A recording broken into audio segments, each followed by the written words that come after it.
Goal, nation's leading institute.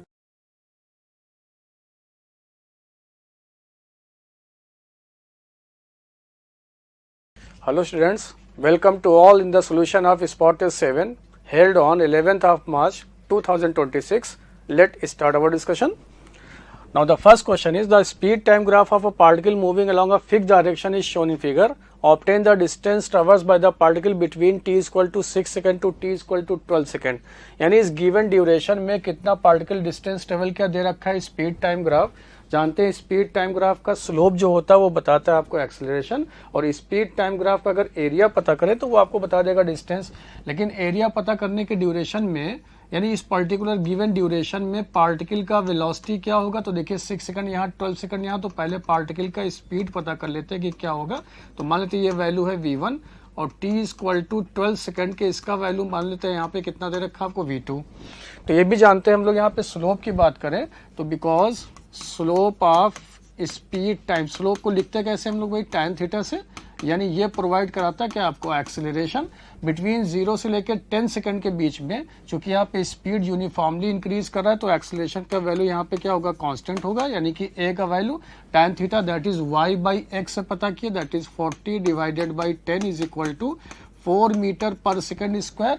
और यहीं पे अगर हम लोग 10 से लेकर 20 ड्यूरेशन में बात करें, यानी कि हम लोग बात किए फॉर 0 टू 10 सेकंड के ड्यूरेशन के बीच, वैसे ही हम लोग यहाँ बात कर सकते हैं फॉर 10 सेकेंड टू 20 सेकेंड के ड्यूरेशन में. यही एक्सेलरेशन अब रिटार्डेशन बन जाएगा, जिसका स्लोप भी आपको देख रहे हैं यहाँ पे कि वो भी है 4 मीटर पर सेकंड स्क्वायर के, यानी एक्सेलरेशन की वैल्यू के बराबर. बट रिटार्डेशन बिकॉज यहाँ पे स्लोप कैसा हो रहा है, डिक्रीज, बिकॉज tan थीटा क्या हो जाएगा अगेन y, यानी y का वैल्यू 40 है बाई x का वैल्यू 20 माइनस 10 यानी 10 है. तो यहाँ पे अभी भी आ गया आपके पास acceleration -4 metre per second square. तो देखिए यहाँ पे पता कर सकते हैं फॉर 0 टू 6 सेकंड के बीच में, 0 to 6 second v is equal to u plus a t apply कर सकते हैं बिकॉज एक्सेलरेशन का वैल्यू कांस्टेंट आया. u यहाँ पे कैसा है 0, v पता करना है ये 0 है प्लस इसका वैल्यू आया 4, और यहाँ पे टाइम ड्यूरेशन कितना मिला आपको 6 minus 0 that is 24 metre per second. जैसे वैल्यू 24 मिल गया, देख रहे हैं आप यहाँ पे t बराबर 10 पे ये वैल्यू, और ये वैल्यू अगर हम लोग यहाँ इस ड्यूरेशन का एरिया पता कर ले तो यही आपको बताएगा first distance travelled between 6 to 10 second के बीच में. यानी कि distance S1 will be equal to, distance को लिख रहे हैं हम लोग S1 से, S1 will be equal to area of trapezium. यहाँ पे देखिए ट्रेपेजियम का शेप दिखा, ट्रेपेजियम यानी स्पीड टाइम ग्राफ का एरिया बताता है आपको डिस्टेंस. तो एरिया यहाँ पे S1 लिखे, यानी कि ट्रेपेजियम ये half of sum of the parallel side, sum of the parallel side एक 40 है, दूसरा v1 हम लोग पता कर लिए, यानी ये आपको मिला 40 प्लस 24 इंटू बेस, बेस यहाँ पे कितना आपके पास दैट इज 10 माइनस 6, ये हो गया 4. तो ये वैल्यू देख रहे हैं यहाँ पे कितना मिला हम लोग को, दैट इज 64 इंटू ये वैल्यू हो गया 4 और 2 से मल्टीप्लाई किया तो आ गया 2, दैट इज 128 मीटर. यानी कि फर्स्ट डिस्टेंस बिटवीन 0 से ये 6 और 6 से 10 सेकंड के बीच में जो डिस्टेंस ट्रेवल करेगा वो आ गया 128 मीटर. वैसे क्या यहाँ पता कर सकते हैं इस पर्टिकुलर t बराबर 12 सेकंड पे स्पीड क्या रहा होगा, retardation -4 metre per second square की वजह से. तो यहाँ अगेन लिखेंगे v is equal to u plus a t. यहाँ पे फाइनल वेलोसिटी पता करना है तो ये v2, जबकि इनिशियल इस वाले पॉइंट के लिए कितना मिला आपको यहाँ पे 40 माइनस ये रिटार्डेशन था 4. अब यहाँ पे टाइम ड्यूरेशन लिख रहे हैं हम लोग, यहाँ पे कितना मिल रहा है आपको यहाँ से इन दोनों के बीच में, दैट इज 12 माइनस 10 के लिए लिखे हम लोग, दैट इज ये आ गया 40 माइनस ये हो गया आपके पास 2, ये हो गया 8, तो ये बचा आपके पास 32 मीटर पर सेकंड. अब इस ड्यूरेशन में डिस्टेंस कितना ट्रेवल किया इसको पता कर ले. तो अगेन आपको एक ट्रेपेजियम दिख रहा है तो इसको लिख लेते हैं यहाँ पे S2 से, अगेन यहाँ पे लिखे बिटवीन 10 टू 12 सेकंड के बीच में कितना डिस्टेंस ट्रेवल किया, दैट इज यहाँ लिखे S2 will be equal to again trapezium, तो half of sum of the parallel side that is 40 plus ये वैल्यू v2 आया आपके पास यहाँ पे 32 इंटू बेस, बेस यहाँ कितना दिख रहा है दैट इज 12 माइनस 10, ये 2 से 2 कट हो गया तो ये कितना हो गया भाई 72. टोटल डिस्टेंस पूछा गया तो विल बी इक्वल टू दोनों का सम, तो that is S1 plus S2 that is 128 plus 72 will be equal to 200 metre. तो ऑप्शन दिखा आपको यहाँ पे second. Next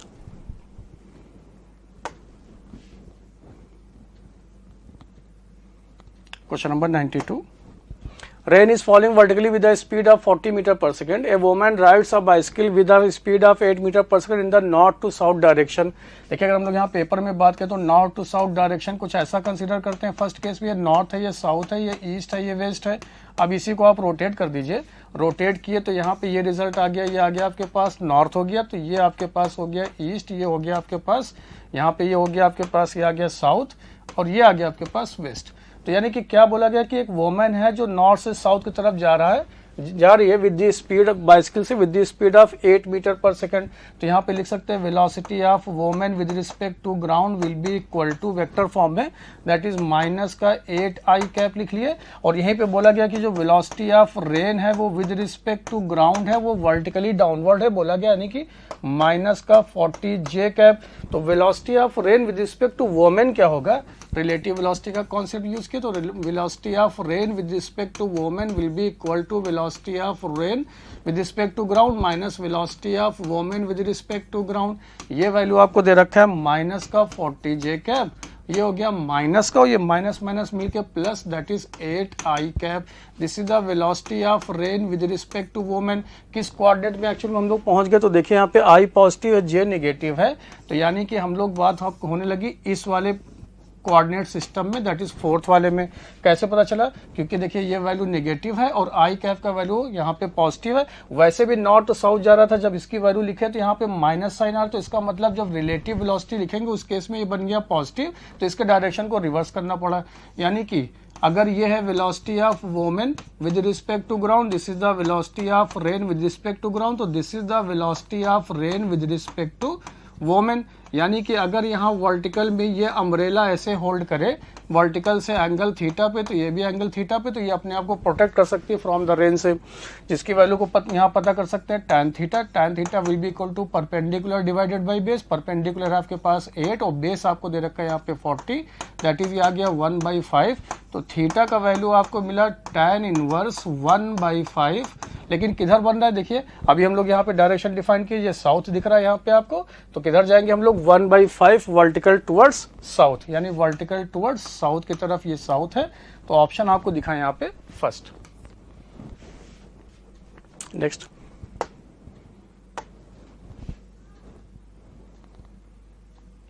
question number 93।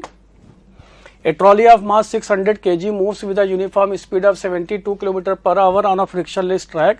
A child of mass 30 kg runs on the trolley from one end to the other 40 meter away with a speed of 5 meter per second relative to the trolley in a direction opposite to its motion and jumps out of the trolley. What is the final speed of the trolley? पूछा गया क्या होगा। यानी देखिए कुछ ऐसा situation है कि फर्स्ट केस में यहाँ पे ट्रॉली है जिसका मास मान लेते हैं m2, ये मूव कर रहा है विद दी स्पीड ऑफ, यहाँ दे रखा है 72 किलोमीटर पर आवर। इसको 5/18 से मल्टीप्लाई करके लिख लिए 20 मीटर पर सेकेंड, 20 मीटर पर सेकेंड। और यहीं पे एक चाइल्ड है जिसका मास मान लेते हैं हम लोग यहाँ पे चाइल्ड या बॉय बोल दिया, इसको m1 है। सेकेंड केस में बोल रहा है कि यही बॉय रन करता हुआ इस ट्रॉली से जंप कर गया। जब ये जंप करेगा इस एंड पे अपोजिट डायरेक्शन में मूव करते हुए, जब ये जंप किया उस समय इसकी वेलोसिटी क्या होगी, ये पूछा गया क्वेश्चन में। तो इसको मान लेते हैं कैपिटल V के बराबर। उस समय ट्रॉली की जो स्पीड होगी वो मान लिया इस डायरेक्शन में कैपिटल V के बराबर, जबकि ये जंप किया, ये यहाँ पे आपको दे रखा है ये m1 यानी चाइल्ड का स्पीड, और इसको मान लिया हम लोग यहाँ पे m2। तो पहले ये पता कर सकते हैं क्योंकि यहाँ पे स्पीड ऑफ चाइल्ड या boy with respect to trolley दे रखा है यहाँ पे 5 मीटर पर सेकेंड रिलेटिव टू ट्रॉली। और हम लोग यहाँ पे जब कंजर्वेशन ऑफ लीनियर मोमेंटम का यूज करेंगे, बिकॉज इस पूरे सिस्टम में एक्सटर्नल फोर्स 0 है, तो मोमेंटम अप्लाई करने के लिए फ्रेम मस्ट बी सेम। यानी कि अगर इनिशियल में हम लोग यहाँ पे इस मोमेंटम की बात कर रहे हैं तो लिख सकते हैं from COLM conservation of linear momentum, तो P initial must be equal to P final. Initially में यहाँ पे m1 प्लस m2 दोनों के दोनों चलना शुरू कर रहे हैं 20 मीटर पर सेकंड से, यानी ग्राउंड के रिस्पेक्ट में। और यहाँ पे स्पीड आपको दे रखा है एक रिलेटिव टू द ट्रॉली, तो इसको भी पता करना होगा ग्राउंड के रिस्पेक्ट में, तभी यहाँ पे इक्वल साइन लगा के लिख सकते हैं। तो पहले यहाँ पता कर लेते हैं कि that is the velocity of boy with respect to trolley will be equal to velocity of boy with respect to ground minus velocity of trolley with respect to ground. ये स्पीड आपको दे दे रखा है यहाँ पे 5 मीटर पर सेकंड की speed से jump करता है। व्हेन जंप जब कर जाएगा तब इसके मोशन की बात हो रही। तो वेलोसिटी ऑफ बॉय यहाँ पे मिल गया ट्रॉली के रिस्पेक्ट में -5 I cap. Velocity of boy with respect to ground पता नहीं, लेकिन minus velocity of trolley with respect to ground यहाँ पे पता कर लिया हम लोग, मान लिए थे यहाँ पे वी आई कैप। तो velocity of boy with respect to ground जो हुआ दैट इज वो v -5 इंटू आई कैप मिला, जिसके मैग्नीट्यूड को लिखेंगे तो ये आ गया v -5 मीटर पर सेकंड। ये मिल गया velocity of boy with respect to ground. क्योंकि यहाँ पे फाइनल मोमेंटम की बात करें तो फाइनल मोमेंटम यहाँ लिख रहे हैं कि मास यानी m1 वेलोसिटी ऑफ बॉय जो कि दे रखा है आपको v -5, ये देखिए ग्राउंड के रिस्पेक्ट में है, और उसी ग्राउंड के रिस्पेक्ट में ट्रॉली को भी लिख रहे हैं जो कि v माना गया, इसलिए यहाँ पे ऐसा लिखे। सारी वैल्यूज को पुट कर देते हैं। m1 मास माने थे बॉय का और ट्रॉली का मास है आपके पास 600, तो इसकी वैल्यू को लिख लिया। ये आपके पास ये है 30, ये m1 यानी चाइल्ड है, प्लस ये हो गया आपके पास 600 इंटू यहाँ पे लिखे ये 20 इज इक्वल टू ये 30 है, इसको 30 लिख लिए, ये v -5 प्लस यह 600 और इसकी वैल्यू है यहाँ पे v के बराबर। देखिए यहाँ पे इसको लिख सकते हैं 630 into 20 is equal to that is 30v -150 प्लस 600 इंटू वी के बराबर। क्या इसको यहाँ पे 630v और इसको इधर ट्रांसफर कर लिए तो यहाँ पे देखिए 630 इंटू 20 प्लस 150, तो यहाँ से इसको सॉल्व किए तो ये v का वैल्यू आ गया आपके पास 20.24 मीटर पर सेकंड। तो ऑप्शन दिखा 22.4 मीटर पर सेकंड, तो ऑप्शन दिखा आपको यहाँ पे सेकंड। नेक्स्ट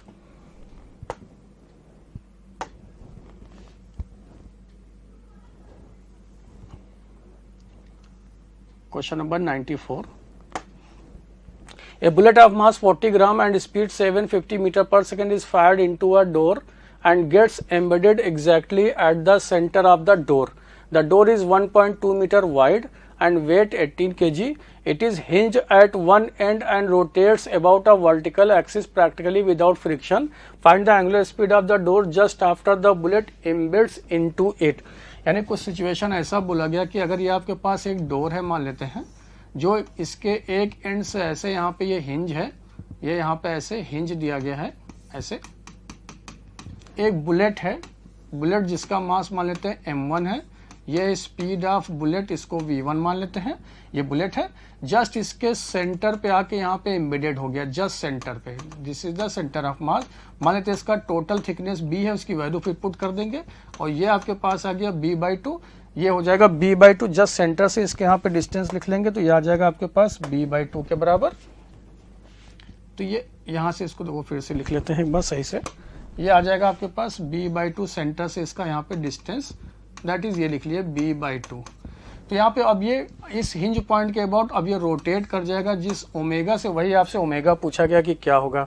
तो देखिए क्या यहाँ पे पूरे सिस्टम के लिए एक्सटर्नल टॉर्क सिस्टम पे अगर 0 है तो यहाँ पे L initial angular momentum conserve होगा, तो L initial equal to L final.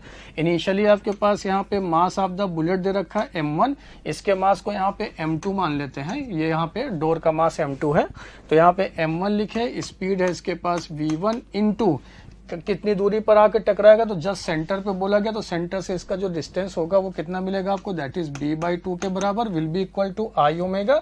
तो आई यहाँ पे लिखेंगे मोमेंट ऑफ इनर्शिया सिस्टम का, क्योंकि यहाँ पे बुलेट भी आ गया और साथ साथ में यहाँ पे बुलेट के साथ साथ में यहाँ पे इसका भी डोर का भी मोमेंट ऑफ इनर्शिया है। तो यहाँ लिखेंगे यहाँ पे moment of inertia of door लिख लेते हैं, plus moment of inertia of bullet लिखेंगे इंटू ओमेगा के बराबर।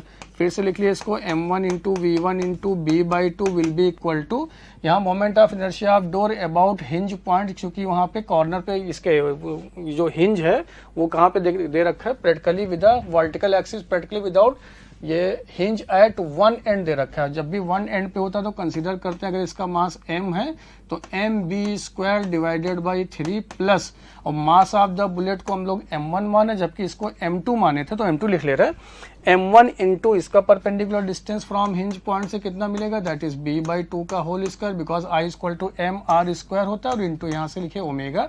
देखिए b यहाँ से कट होता चला गया, वैल्यूज पुट करना शुरू किया, 40 ग्राम है तो 40 इंटू 10⁻³ लिखे, इंटू स्पीड दे रखा है 750, तो 750 लिखे into 1/2 is equal equal to, इसका मास दे रखा है आपको 18 kg, तो 18 डिवाइडेड बाई 2 लिखे, और b का वैल्यू दे रखा है यहाँ पे दैट इज 1.2, तो यहाँ पे 1.2 लिखे, प्लस दैट इज 40 ग्राम, तो 40 माइनस 3 लिखे, और ये हो गया b बाई 2 यानी b बाई 4, तो ये हो गया 1.2 डिवाइडेड बाई 4 इंटू यहाँ से लिखे ओमेगा, यही ओमेगा आपसे पूछा गया। तो देखिए इसको सॉल्व किया यहाँ से, ये 2 हो गया 70, ये आ गया आपके पास 15 मिला, तो यहाँ से देखिए इसको कट कर सकते हैं, ये हो गया 9, और ये हो गया 7.2 प्लस इसको सॉल्व करें तो 4 से 4 कट हो गया यहाँ से, तो ये आ जाएगा 0.012 इंटू ओमेगा के बराबर, तो ओमेगा यहाँ से मिला आपको 15 डिवाइडेड बाई 7.212। देखिए यहाँ पे 2 टाइम्स दिख रहा है, 7 2 15 होता है, 2 का यहाँ पे एक ही ऑप्शन दिख रहा है आपको, तो डायरेक्ट आप यहाँ से टिक कर सकते हैं, दैट इज 2.08 रेडियन पर सेकेंड, तो ऑप्शन आपको दिखा यहाँ पे 4 के बराबर। नेक्स्ट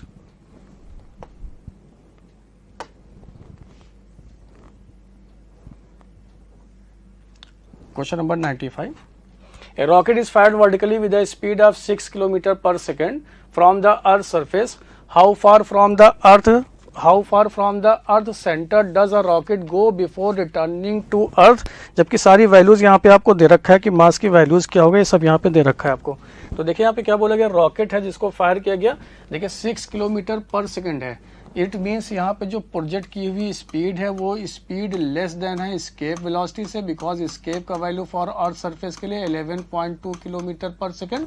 तब उस केस में फ्रॉम कंजर्वेशन ऑफ एनर्जी का यूज करके डायरेक्ट हम लोग एक फार्मूला यूज करते हैं, दैट इज होता है v square into r divided by v e square minus v square. पहले यहाँ से एच पता कर लेंगे, एच की वैल्यूज मिल जाएगा, तो फिर सेंटर से पूछा गया, अगर देखिए यहाँ पे सेंटर से पूछा गया फ्रॉम द अर्थ सेंटर, तो इसमें आर अभी और ऐड करेंगे तब जाके आपका आंसर आएगा। तो v की वैल्यू दे रखा है 6 किलोमीटर पर सेकंड, ये भी किलोमीटर, ये भी किलोमीटर, ये भी किलोमीटर में सब कट हो जाएगा, तो डायरेक्ट लिख लेंगे यहाँ पे 6 का स्क्वायर, तो 36 हो गया। इसकी वैल्यू जानते हैं यहाँ पे दे रखा है 6.4 इंटू 10 टू द पावर 6, इसको मीटर में लिख लिया, जबकि एक किलोमीटर में कट हो जाएगा। ये मिला आपको 11.2 का होल स्क्वायर माइनस ये हो गया आपके पास 36। यहाँ पे इसको और सॉल्व किए, देखिए 11 का स्क्वायर 121, तो अप्रॉक्स में ये 125.44 कुछ मिलेगा, और माइनस का यहाँ पे 36 लिखे, और ये हो गया आपके पास 36 into 6.4 into 10 to the power 6, यहाँ पे ये आ जाएगा अभी मीटर में। इसको और सॉल्व किए तो ये अप्रॉक्स में देखिए ये 89 पॉइंट समथिंग आएगा, 89.4, तो यहाँ से फिर से लिख लिया इसको 36 into 6.4 into 10 to the power 6 divided by 89.44। इसको सॉल्व किए तो ये रिजल्ट आया आपके पास 2.57 into 10 to the power 6, but पूछा कहाँ से, तो फ्रॉम सेंटर से। तो फ्रॉम अगर सेंटर से पूछा गया तो यहाँ पे आपको r प्लस एच यहाँ लिखेंगे। रीज़न क्या है, क्योंकि अर्थ के अगर हम लोग सरफेस से यहाँ से प्रोजेक्ट करते हैं तो ये आपसे h पूछा गया, जब अगर स्पीड इसकी v जब लेस देन वी ई के बराबर हो, यहाँ पे जाके इसको रुक जाना, तो फाइनल वेलोसिटी 0 पूछ रहा है सेंटर से, तो इसलिए r को और ऐड करेंगे। ये इसका कॉन्सेप्ट है, एनर्जी कंजर्वेशन से फार्मूला आता है जिसको हम लोग डायरेक्ट यहाँ पे यूज करते हैं। r का वैल्यू पुट किया 6.4 प्लस ये आपके पास 2.57 इंटू 10 टू द पावर 6। देखिए अप्रॉक्स में 6 प्लस 2 तो 8 दिख रहा है, 8 वाला अप्रॉक्स में आंसर एक ही दिख रहा है आपको, तो यहाँ से आप डायरेक्ट पुट कर सकते थे, जिसका वैल्यू अप्रॉक्स में आ जाएगा 8987 किलोमीटर। चूंकि मीटर में ये वैल्यू मीटर में था, 10 टू पावर 3 से यहाँ पे और भी इसको मल्टीप्लाई कर लेंगे तो ये आ जाएगा आपके पास किलोमीटर में, तो ऑप्शन दिखा आपके यहाँ से 3। Next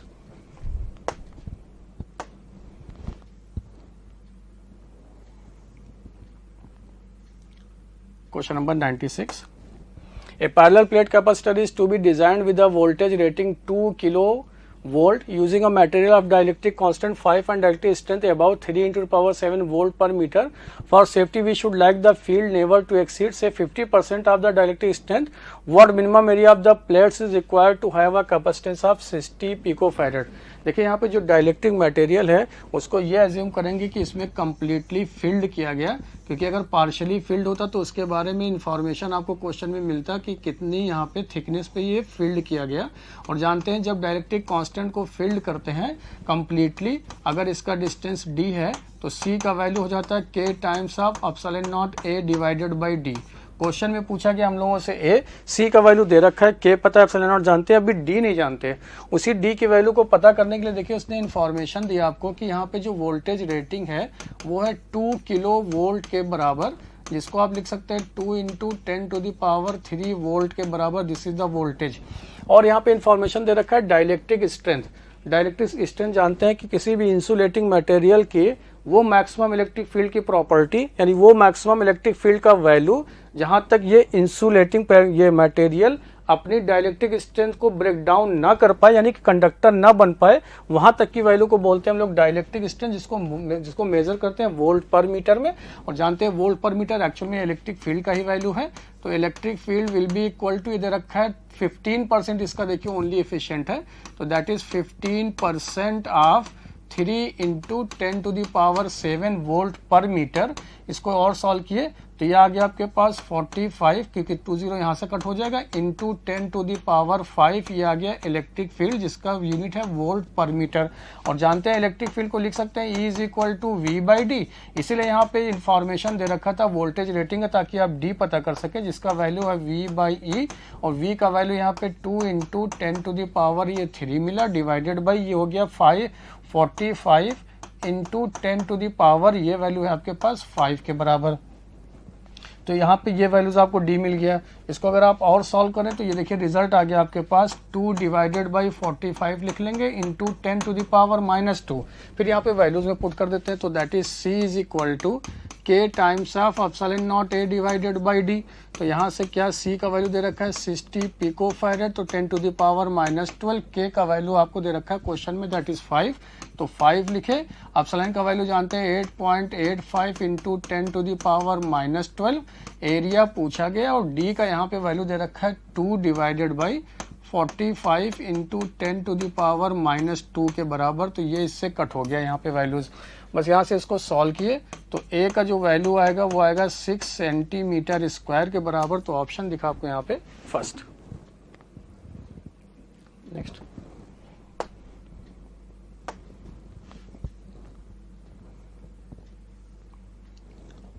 Question number 97. 6 lead acid type of secondary cell after long use has an EMF of 1.95 volt and a large internal resistance of 360 ohm are joined in series to provide a supply to a resistance of 12 ohm. What maximum current can be drawn from the cell? क्या होगा ये पूछा गया आपसे। तो देखिए अगर यहाँ सीरीज में कनेक्ट करते हैं तो I = जानते हैं that is NE divided by R plus NR के बराबर। सारी वैल्यूज आपको दे रखा है, that is 6 into 1.95 divided by R का वैल्यू यहाँ पे दैट इज 12 प्लस ये वैल्यू है 6 इंटू 360 के बराबर। अगर यहाँ से 6 एलसीएम ले कॉमन ले लेते हैं, तो जैसे यहाँ पे 6 कॉमन लेंगे तो यहाँ क्या मिलेगा 2 प्लस 360। क्या फायदा मिला देखिए ये इससे कट हो गया, तो ये आपके पास आ गया 1.95 डिवाइडेड बाई ये हो जाएगा 362। तो I का वैल्यू सॉल्व करने पे मिला 5.4 मिली एम्पियर के बराबर। तो ऑप्शन आ गया आपके पास 3। Next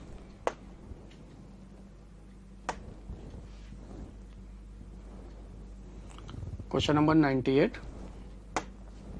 A solenoid has a core of a material with relative permeability 800. The windings of the solenoid are insulated from the core and carry a current of 5 ampere. If the number of turns is 1500 per meter, calculate the magnetizing current IM. देखिए magnetising current के बारे में कुछ पता कर लेते हैं पहले। यहाँ पे एक सोलिनॉइड लिए, जिसमें यहाँ पे सोलिनॉइड ले रहे हैं, तो इनिशियली इसका वैल्यू B0 जानते हैं किसके बराबर, तो दैट इज μ0 इंटू NI के बराबर करंट इसमें I फ्लो कर रहा है। तो अब अगर इसी सोलिनॉइड में किसी मटेरियल को इंट्रोड्यूस करा दें, ये देखिए कोई यहाँ पे कोर इंट्रोड्यूस कराया किसी मटेरियल का, तो अब जो B का वैल्यू होगा उसको मान लेते हैं B लिख रहे हैं यहाँ पे, तो ये हो जाएगा μ इंटू NI, जहाँ पे μ अब यहाँ पे परमेबिलिटी होगा मीडियम का जिसको इंट्रोड्यूस कराए। अब अगर इसी कोर को रिलीज कर लें, इसको बाहर इसको निकाल लिया जाए, तब उस केस में अब यहाँ मैग्नेटिक फील्ड का वैल्यू जो होगा वो बदलेगा, क्योंकि आपने कोर को रिमूव किया। तब उस केस में इसको लिख रहे हैं हम लोग μ0 into N into I plus IM। यानी यहीं पे आया आपके पास मैग्नेटाइजिंग करंट के बारे में। यानी ये अब वो एडिशनल करंट अगर इसमें आई है तो इसमें अब उस आई के साथ में एक एडिशनल करंट और प्रोड्यूस होगा जिसको बोलेंगे magnetising current.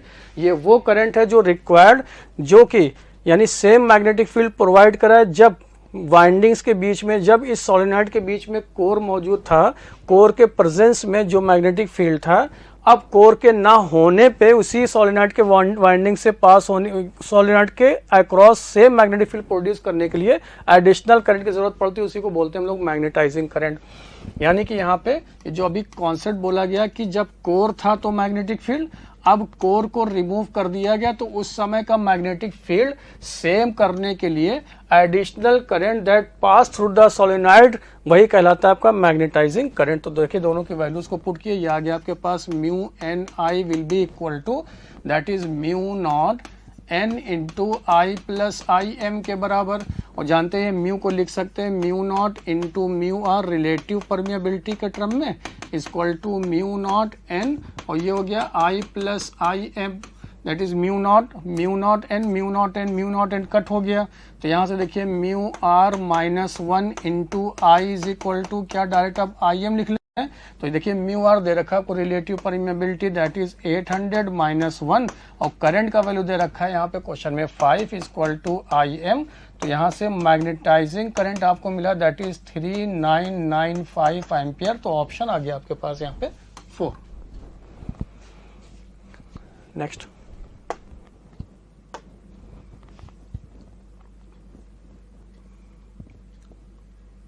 question, question number 99. Refer to figure below. The arm PQ of the rectangular conductor is moved from x equal to 0 outwards. The uniform magnetic field is perpendicular to the plane and extends from x equal to a to x equal 0 to x equal to a and is 0 from x greater than a. यानी यहाँ पे magnetic field बोला गया, यहाँ पे क्या है आपके पास 0 according to question. Only the arm PQ possess substantial resistance R, ताकि इसमें करंट फ्लो करा सकेंगे हम लोग। Consider the situation when the arm PQ is pulled out from x equal to 0 to x equal to 2a and is then moved back to x equal to 0 with constant speed v। यानी देखिए यहाँ पे क्या है, conductor है, conductor पहले यहाँ पे पोजीशन K के पास था, फिर इसको यूनिफॉर्म वेलोसिटी से इंक्रीज करना शुरू किए, इसको मूव कराना शुरू किए। जैसे जैसे कंडक्टर यूनिफॉर्म मैग्नेटिक फील्ड में मूव करना शुरू करेगा तो ये एरिया कवर करना शुरू करेगा।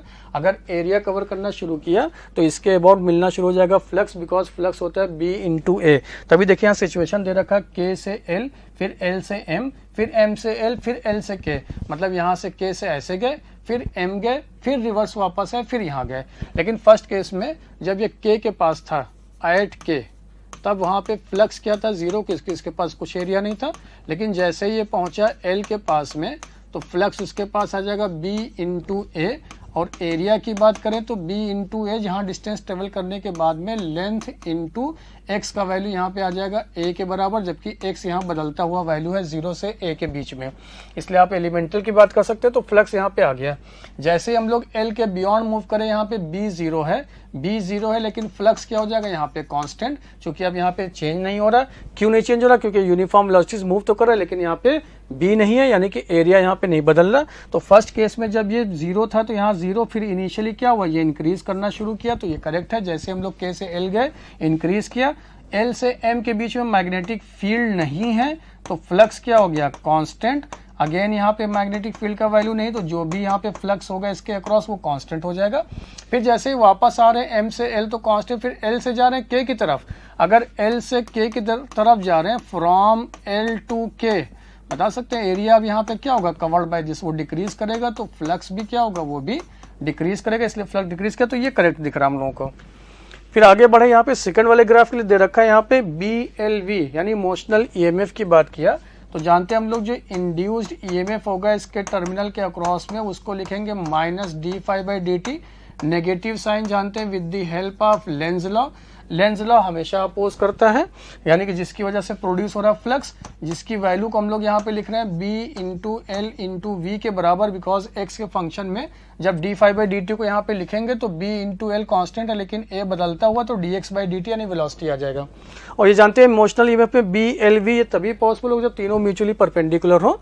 तो लेंथ, वेलोसिटी और मैग्नेटिक फील्ड तीनों म्यूचुअली परपेंडिकुलर, तो ऐसा लिखे। तो यानी फर्स्ट केस में देखिए जब फ्लक्स इंक्रीज करेगा, फ्लक्स इंक्रीज किया तो ये इंड्यूस्ड ईएमएफ माइनस d∅dt से देखिए कांस्टेंट हो जाएगा, बिकॉज ये इंक्रीजिंग है, कांस्टेंट रेट से इंक्रीज है तो ये कांस्टेंट वैल्यू है, लेकिन यहाँ पे निगेटिव होगा। जब ये कांस्टेंट है तो ये क्या हो जाएगा यहाँ पे 0, और फिर यहाँ पे जब ये डिक्रीज करेगा तो ये क्या बन जाएगा यहाँ पे पॉजिटिव। तो मतलब ये भी करेक्ट हो गया मोशनल ईएमएफ के लिए। रेस्ट और ग्राफ देख लेते हैं यहाँ पे क्या बोला गया इसके अकॉर्डिंग। फिर देखते हैं यहाँ पे सेकंड और third graph C and D के बारे में, उसको माइंड में रखना है आपको। सी में दे रखा है B square L square V divided by R, और यहाँ पे दे रखा है पावर है, और जबकि यहाँ पे देखिए फोर्स की बात किया गया, यहाँ पे ईएमएफ था और यहाँ पे फ्लक्स की बात हो रही थी।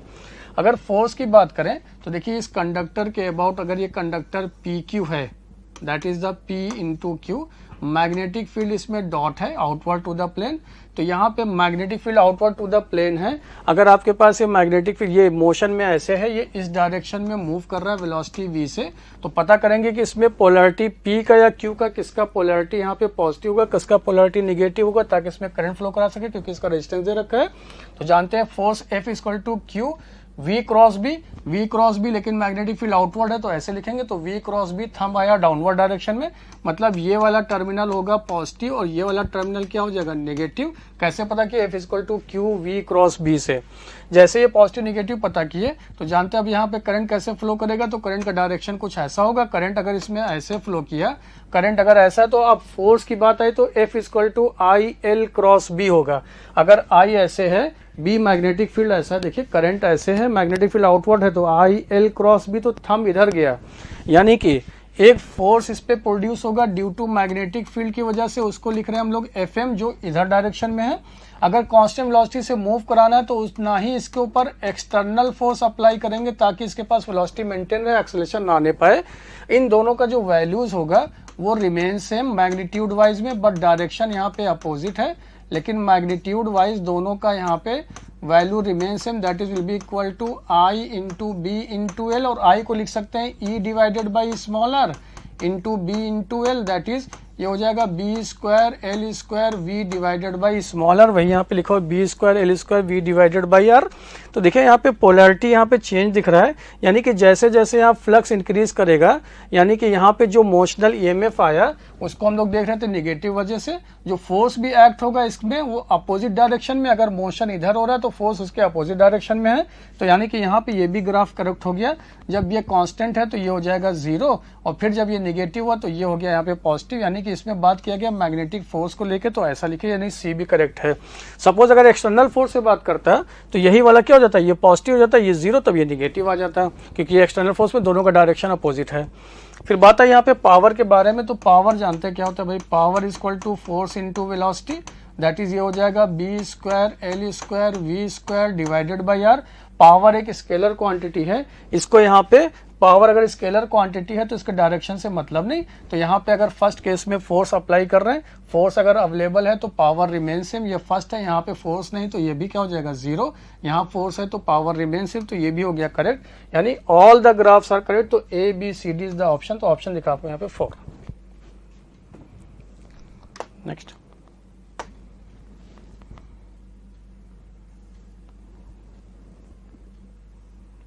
Question number 100। About 10% of the power of a 400 watt light bulb is converted to visible radiation. What is the average intensity of visible radiation at a distance of 3 meter from the bulb? Assume that the radiation is emitted isotropically and neglect reflection. Isotropically का मतलब यहाँ पे जो form करेगा, इसका locus जो बनेगा वो स्फीयर होगा, जबकि हम लोग जानते हैं एवरेज इंटेंसिटी के केस में that is power divided by area. यही पावर कितना एफिशिएंट है, दैट इज 10%, तो 10% ऑफ पावर का वैल्यू दे रखा है आपको 400 डिवाइडेड बाई 4 पाई, चूंकि आइसोट्रॉपिकली बोला गया इसलिए यहाँ पे सरफेस एरिया बनेगा इसका 4 pi into R square. R का वैल्यू दे रखा है आपको 3 का स्क्वायर, दैट इज ये आ गया आपके पास 40 divided by that is 4 pi into 9, that is 10 divided by 9 पाई। इसको सॉल्व किया तो ये 0.35 वाट पर मीटर स्क्वायर, तो ऑप्शन दिखा आपको second. Next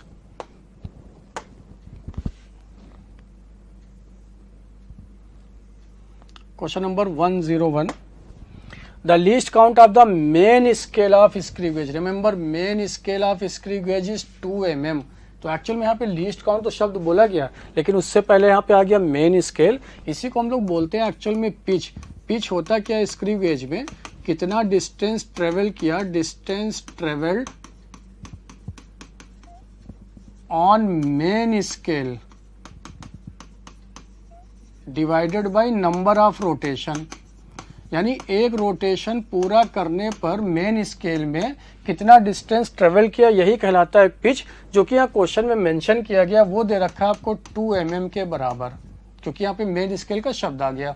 the minimum number of division on its circular scale required to measure 4 metre diameter of the wire, ये दे रखा है एक्चुअल में आपको लीस्ट काउंट 4 मीटर, क्योंकि लीस्ट काउंट होता है क्या, that is pitch divided by number of circular scale division CSD।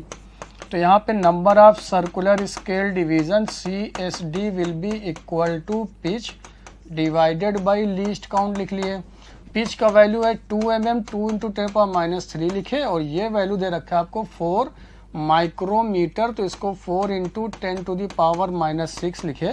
तो ये हो गया आपके पास 2 डिवाइडेड बाई 4 × 10⁻3, तो यानी कि ये आपके पास कितना आ जाएगा, यानी 1/2, यानी कि आ गया आपके पास 500। तो ऑप्शन दिखा आपको यहाँ पे first. Next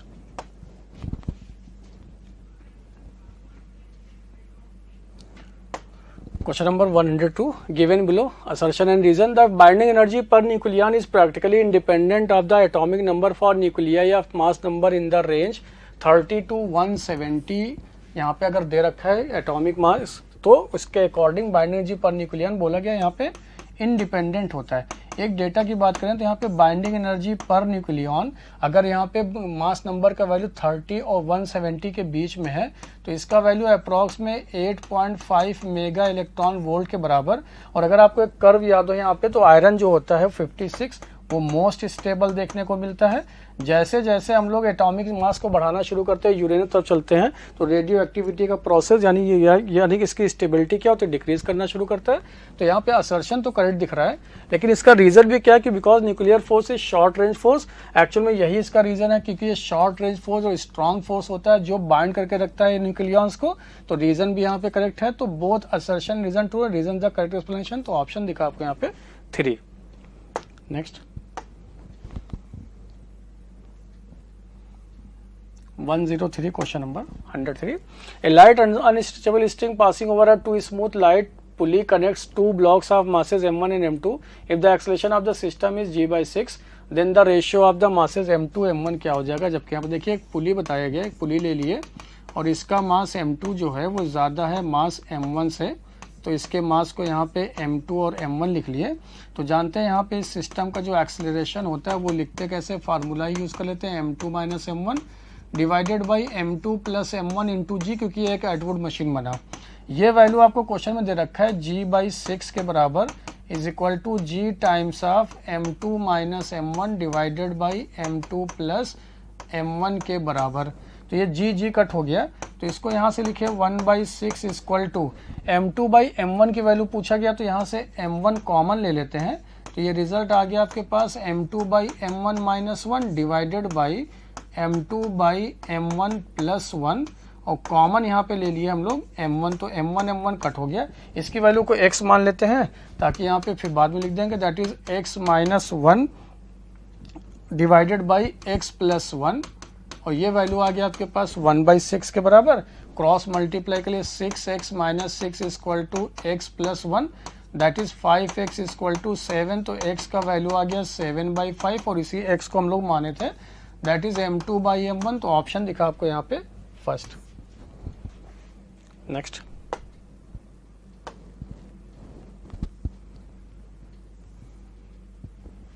question number 104, a convex mirror of a radius of curvature 40 centimetre. Remember convex mirror बोला गया, तो फोकल लेंथ इसका क्या होता है यहाँ पे पॉजिटिव, तो ये हो गया r/2।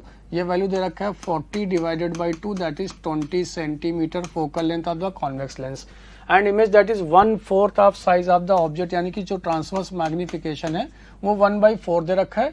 और जानते हैं कॉन्वेक्स मिरर यहाँ पे वर्चुअल इमेज बनाता है, वर्चुअल इमेज है तो m का वैल्यू यहाँ पे पॉजिटिव लिखेंगे, बिकॉज फार्मूला जानते हैं m will be equal to f/f minus in case of mirror. तो ये प्लस का 1/4, ये वैल्यू आ गया 20 डिवाइडेड बाई 20 माइनस यू। चूँकि ऑब्जेक्ट डिस्टेंस बोला गया, जो वैल्यू पूछा था उसमें कभी साइन कन्वेंशन यूज़ नहीं करते हम लोग। तो ये वैल्यू हो गया आपके पास 20 minus u is equal to, ये हो गया आपके पास 80 के बराबर। तो यू का वैल्यू देखिए आ गया -60 सेंटीमीटर। तो माइनस आने का मतलब ऑब्जेक्ट यहाँ पे रियल, तो दिखा कि आपको यहाँ पे यानी कि ऑप्शन 4। नेक्स्ट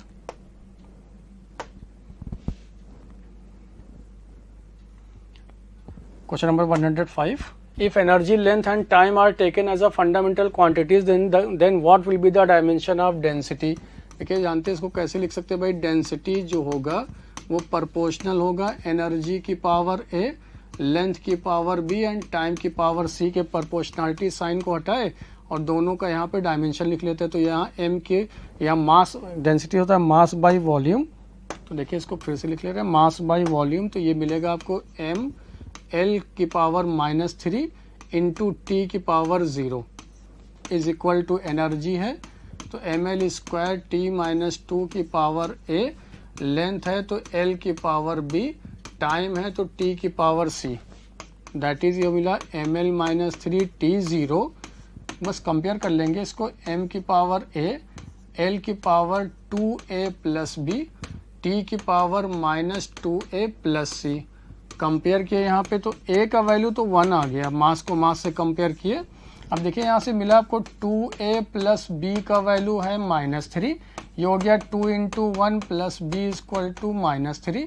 तो b का वैल्यू यहाँ से आ गया -5 के बराबर और इसको कंपेयर किए तो ये दिखा -2a plus c is equal to यहाँ पे 0। तो c बराबर 2 है और ये 2 इंटू 1 दैट इज 2 आ गया। तो इसको लिख सकते हैं यानी कि एनर्जी की पावर यहाँ पे a का वैल्यू 1 है तो a का वैल्यू यहाँ पे 2 है, ये 1 है, ये 1, तो ये ऑप्शन 2 एंड सेकंड दिखेगा। b का -5, ये तो ऑप्शन आ गया आपके पास second. Next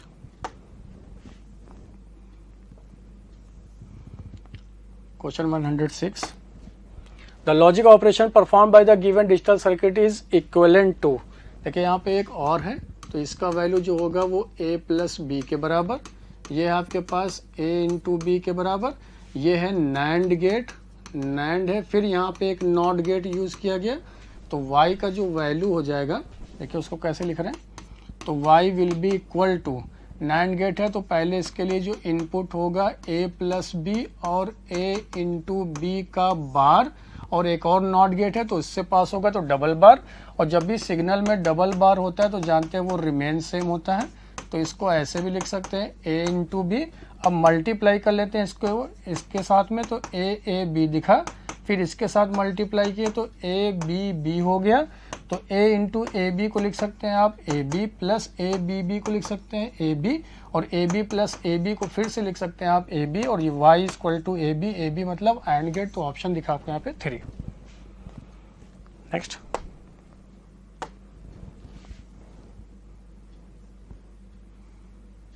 question number 107, a bob of mass m suspended by a thread of length L undergoes simple harmonic oscillation with time period t. If the bob is immersed in a liquid that has density 1/5 times that of the bob and the length of the thread is increased by 1/4 of the original length, then the time period of simple harmonic oscillation will be। देखिए अगर हम लोग यहाँ पे बात करें pendulum के लिए तो जो टाइम पीरियड होता है t इक्वल टू 2π√L/g, ये हो गया फर्स्ट केस में। सेकंड केस में लिखना है t dash will be equal to 2π√L dash divided by g effective, क्योंकि यहाँ पे जी इफेक्टिव भी बदलेगा और साथ साथ में लेंथ को भी बदल यहाँ पे चेंज किया गया। तो जी इफेक्टिव की बात करें जब इमर्स किया गया किसी लिक्विड में तो ये हो जाएगा G1 minus sigma divided by rho, जहाँ पे sigma is the density of the liquid, rho is density of the solid.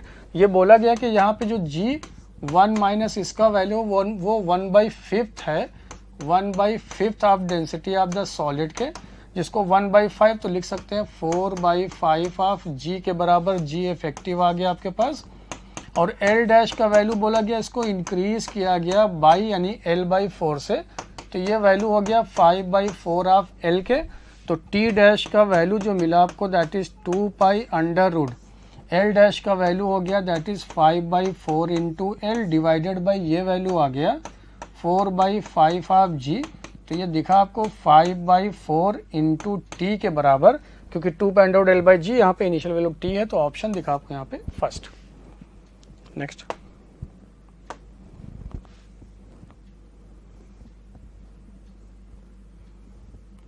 Question number 108। In a circuit consisting of a capacitance and generator with the alternating EMF E is equal to Eg naught sin omega t, Vc and Ic are the voltage and current. Correct phasor diagram for such circuit। देखिए यहाँ पे capacitor दे रखा है, जानते हैं capacitor के case में पहले यहाँ पे फेजर डायग्राम की बात करें, ये करंट है, वोल्टेज अक्रॉस रजिस्टर उसी के अक्रॉस, वोल्टेज अक्रॉस अगर इंडक्टर होता तो 90 डिग्री यहाँ पे ज़्यादा होता, यानी कि लीड करता है करंट से, और voltage across the capacitor 90 degree lag करता है वोल्टेज वो करंट से, वोल्टेज अक्रॉस द कैपेसिटर। तो देखिए यहाँ पे सेम फेज में है, तो ये गलत हो गया, ये हो नहीं सकता, ये अपोजिट जस्ट हो गया, ये पॉसिबल नहीं। यहाँ पे देख रहे हैं अगर VC है तो करंट जो है वो लैग कर रहा है, और जबकि यहाँ पे करंट से वोल्टेज लैग करता है, तो ये भी पॉसिबल नहीं। जरा इसको चेक कर लेते हैं। अगर ये वोल्टेज VC ले रहे हैं यहाँ पे ओमेगा टी पे, तो ये 90 डिग्री लीड करेगा करंट, यहाँ पे वोल्टेज से लीड किया, तो ऑप्शन दिखा आपको यहाँ पे 3। नेक्स्ट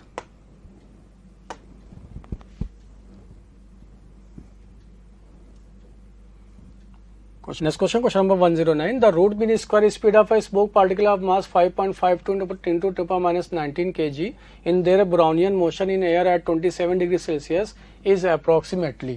यानी देखिए यहाँ पे अगर VRMS स्पीड की बात करें तो डायरेक्ट फार्मूला यूज कर सकते हैं, that is 3 kBt divided by small m, जहाँ पे kb मतलब बोल्ट्जमैन कांस्टेंट है। ये दे रखा आपको 3 into 1.38 10 to the power minus 23 into temperature 27 degree Celsius है, इसको केल्विन में कन्वर्ट किया तो 300 डिवाइडेड बाई मास दे रखा आपको 5.52 into 10 to the power minus 19। देखिए अगर 13 5 4 बात करें तो 52, तो ये अप्रॉक्स में ये वैल्यू इससे कट हो रहा है 4 टाइम्स में, तो इसको थोड़ा सा और रीअरेंज कर लेते हैं। ये वैल्यू हो गया 3, ये वैल्यू हो गया 3, ये लग गया यहाँ पे 4, 19 ये ऊपर गया तो ये माइनस का 4, और ये 2 यहाँ पे और है प्लस में, तो ये आ गया माइनस का 2, तो ये वैल्यू आपके पास आ गया दैट इज 3/2, बिकॉज 9 का यहाँ पे इसका रूट यहाँ बाहर लिख लेंगे, that is 3/2 into 10 to the power minus 1, that is 1.5 into 10 to the power minus 1, या फिर इसको लिख सकते हैं 15 सेंटीमीटर पर सेकंड, क्योंकि ये किस में था, ये मीटर पर सेकंड में, तो ऑप्शन आ गया आपको यहाँ पे 4। Next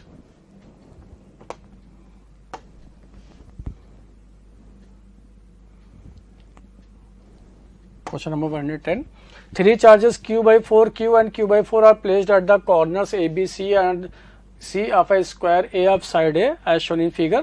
The magnitude of electric field at the corner D of the square is। ठीक है, यहाँ पे पूछा गया, तो ये चार्ज सेम है, ये चार्ज सेम है, ये डिस्टेंस यहाँ पे भी सेम है क्योंकि स्क्वायर है, तो D पॉइंट पे इसकी वजह से जो इलेक्ट्रिक फील्ड होगा वो रेडियली आउटवर्ड, तो इसको E लिख लिए, इसकी वजह से भी इलेक्ट्रिक फील्ड इधर होगा रेडियली आउटवर्ड, तो इन दोनों का जो रिजल्टेंट होगा वो आपको इधर मिलेगा, दैट इज √2E, और इस चार्ज की वजह से भी इलेक्ट्रिक फील्ड उसी डायरेक्शन में होगा, इसलिए यहाँ पे इसको E2 लिख लेते हैं। तो जो नेट इलेक्ट्रिक फील्ड होगा, तो net electric field will be equal to that is ER और प्लस E2 लिखे। ER का मतलब √2 times of E plus E2 का मतलब यहाँ पे हो जाएगा KQ डिवाइडेड बाई R², तो ये डिस्टेंस हो गया √2A के बराबर, तो दैट इज √2 इंटू A का होल स्क्वायर।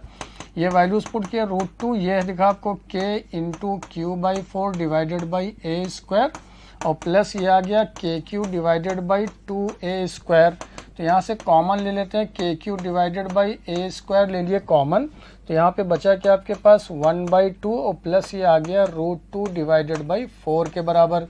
अगर ये √2 डिवाइडेड बाई 4 हो गया यहाँ से, ठीक है, ये वैल्यूज को लिख सकते हैं, √2 डिवाइडेड बाई 4, तो 4 यहाँ पे देखिए कुछ और भी लिख सकते हैं, KQ/A², 4 भी एलसीएम ले लेते हैं, that is KQ divided by A²। जैसे ही 4 यहाँ पे एलसीएम लिए तो ये क्या बचा आपके पास, ये हो जाएगा 2 प्लस √2 डिवाइडेड बाई यहाँ पे आ गया 4। अब देखिए ऐसा कहीं पे ऑप्शन नहीं 2/√2 2 प्लस √2, तो क्या करें यहाँ पे कंपोनेंटो एंड डिवाइडेंडो से यहाँ पे बात कर लेते हैं कि क्या होगा वैल्यूज। तो देखिए ER रिजल्टेंट की वैल्यू लिख रहे हैं, यानी टोटल वैल्यू लिख रहे हैं, will be equal to that is KQ divided by 4 into A²। यहाँ पे लिखे 2 plus √2 into 2 minus root 2 divided by 2 minus root 2। ऐसा कुछ यहाँ पे स्ट्रक्चर दिख रहा है हम लोग को, इसलिए ऐसा चेंज किए। ए प्लस बी, ए माइनस बी, तो ए स्क्वायर माइनस बी स्क्वायर, तो 2 इंटू 2 4 माइनस रूट 2 2, तो 4 माइनस 2 2 बचा, 2 से ये कट हो गया। क्यू का वैल्यू पुट किए, यहाँ पे आया था 2, के होता है 4 पाई एप्सिलॉन नॉट, तो ये मिलेगा क्या आपको, q divided by 8 pi epsilon naught into a square into 1/2 minus root 2। जहाँ ऐसा दिखा वो आंसर, तो आंसर आपके पास आ गया q divided by 2 root 2 pi epsilon naught into a square. तो ऑप्शन आ गया आपके पास यहाँ पे सेकंड। नेक्स्ट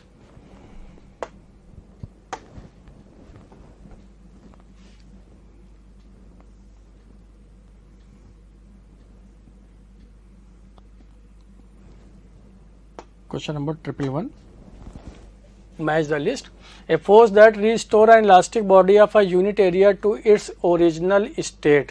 ठीक है, एक ऐसा फोर्स जो रीस्टोर करे इलास्टिक बॉडी को, यही तो होता है यहाँ पे स्ट्रेस, क्योंकि स्ट्रेस का मतलब ही होता है कि इंटरनल रेजिस्टिव फोर्स अगर किसी बॉडी में डिफॉर्मिंग फोर्स लगाया जाए तो उस बॉडी की प्रॉपर्टी वो अपने उसके ओरिजिनल शेप में लेकर आए, उसी को बोलते हैं इलास्टिसिटी के केस में। तो ए का यहाँ पे होना चाहिए यहाँ पे थर्ड।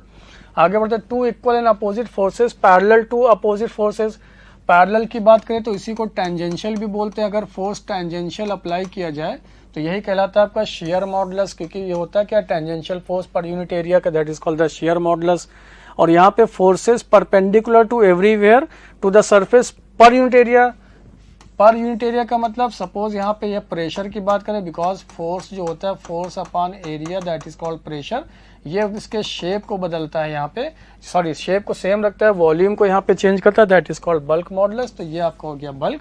तो लास्ट में जो डी दिखा वो आ गया आपके पास यंग्स मॉडुलस, जो कि होता है perpendicular to opposite faces, 2 equal and opposite forces, ताकि टेंसाइल या फिर कंप्रेसिव स्ट्रेस प्रोवाइड करे।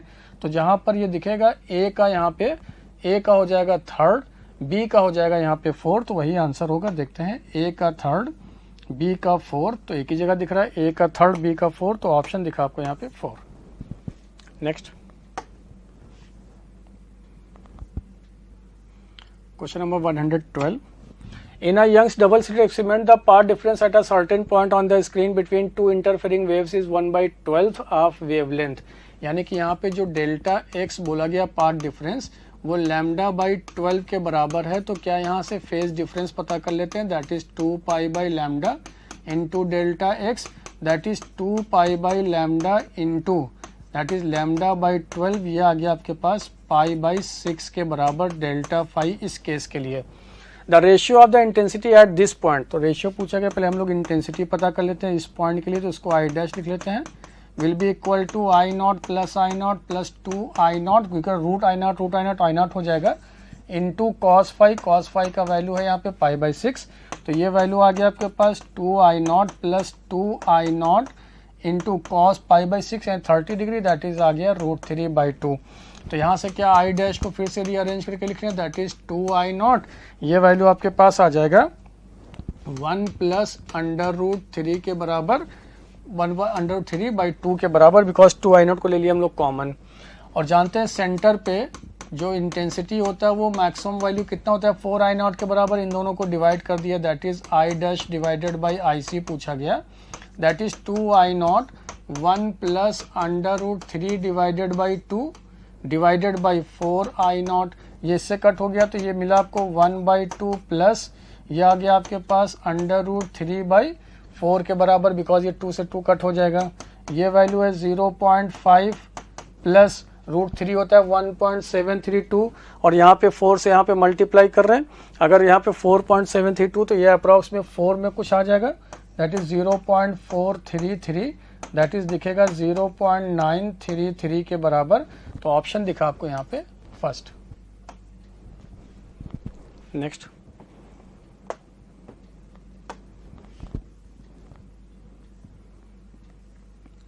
Question number 113. A particle of mass m with an initial velocity u I cap collides perfectly elastically with a mass 4m at rest. If particle of mass m moves with a velocity v j cap after collision, then v is given by. देखिए यहाँ पे क्या बोला गया कि एक particle small m है जो इस डायरेक्शन में जा रहा है, दूसरा पार्टिकल 4m है, ये रेस्ट पर है और परफेक्टली इलास्टिक कोलिजन है। तो यहाँ पे टकराने के बाद ये मूव करना शुरू किया V की तरफ। तो पूछ रहा है ये 4m वाला किधर गया, तो मान लेते हैं यहाँ V2 पूछ रहा है, V की वैल्यू क्या होगा।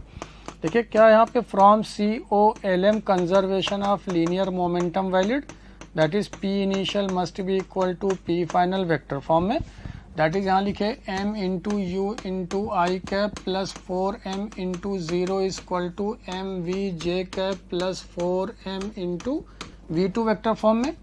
तो क्या यहाँ से V2 वेक्टर फॉर्म में आ जाएगा, that is u by 4 I cap minus में, चूंकि इधर ट्रांसफर कर देंगे तो ये वैल्यू आ जाएगा माइनस में, है ना, ये आई कैप, तो ये माइनस में v बाई 4 जे कैप। इसके मैग्नीट्यूड की बात करें तो will be equal to under root u square by 16 plus v square by 16, या फिर v2 square will be equal to u square plus v square divided by 16। Equation number इसको 1 लिख लिया। चूंकि कोलिजन यहाँ पे देख रहे हैं परफेक्टली इलास्टिक है तो एनर्जी क्या होगा, कंजर्व होगा। तो क्या आप लिख सकते हैं यहाँ पे k initial kinetic energy will be equal to k final. Initial kinetic energy तो half of mu square will be equal to half of mv square plus half of 4m into v2 square. इसी को क्यों सोचे हम लोग, क्योंकि energy यहाँ पे स्केलर क्वांटिटी डायरेक्शन से मतलब नहीं, इसलिए हम लोग इनिशियल एनर्जी कंजर्व करा दिए फाइनल एनर्जी से, बिकॉज यहाँ पे E का वैल्यू 1 दे रखा था। m कट हो गया तो ये मिला आपको u square by 2 is equal to v square by 2 plus यहाँ से ये मिला आपको 1 by 2 into 4 into v2 square का वैल्यू पुट कर लेते हैं, that is u square plus v square divided by 16। यही पूछा गया आपसे v का वैल्यू क्या हो जाएगा। देखिए 2 to 2 भी कट हो गया यहाँ से, तो u square minus v square is equal to 4 से 4 कट हो गया, तो u square by 4 plus v square by 4 लिख लिए।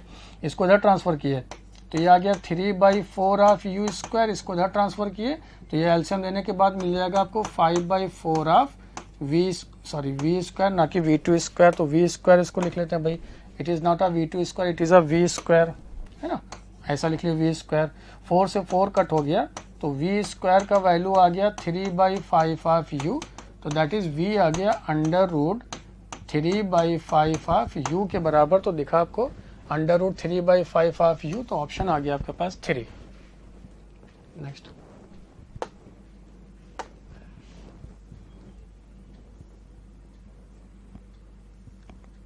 Question number 114। Suppose the drift velocity Va in a material varied with the applied electric field E as Vd proportional to root A, ऐसा बोला गया। तो किसी भी मटेरियल के लिए, कंडक्टर के लिए करंट जानते हैं NEA/Vd, तो बोला गया अगर Vd proportional to electric field है तो यह प्रोपोर्शनल टू करंट हो जाएगा। देन Vi ग्राफ, और जानते हैं हम लोग since E is equal to जो होता है वो V बाई डी के बराबर होता है। अगर ये E equal to V by D तो it means E proportional to V, proportional to क्या, यहाँ पे I स्क्वायर भी लिख सकते हैं रूट लेने के बाद, और V और I के बीच का ग्राफ है तो V proportional to I square. Parabola जिस क्वांटिटी का यहाँ पे पावर 1 उसी तरफ ओपन करेंगे तो V और I के बीच में इसका पावर 1, तो ऑप्शन दिखा आपको यहाँ पे सेकंड। नेक्स्ट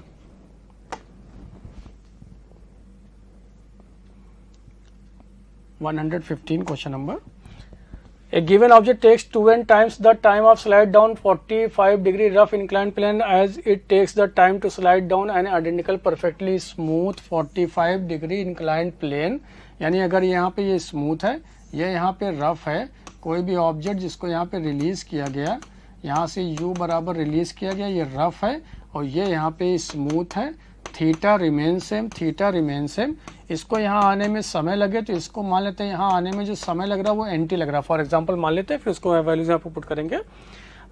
तो पूछ रहा है यहाँ पे कि कोफिशिएंट ऑफ काइनेटिक फ्रिक्शन का वैल्यू क्या हो जाएगा आपको, तो ये कैलकुलेट करके जानते हैं हम लोग, ये formula 1 minus 1 by n square into tan theta होता है।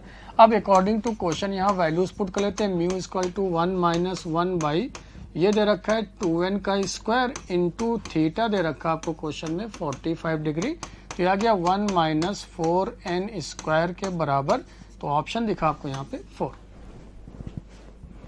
नेक्स्ट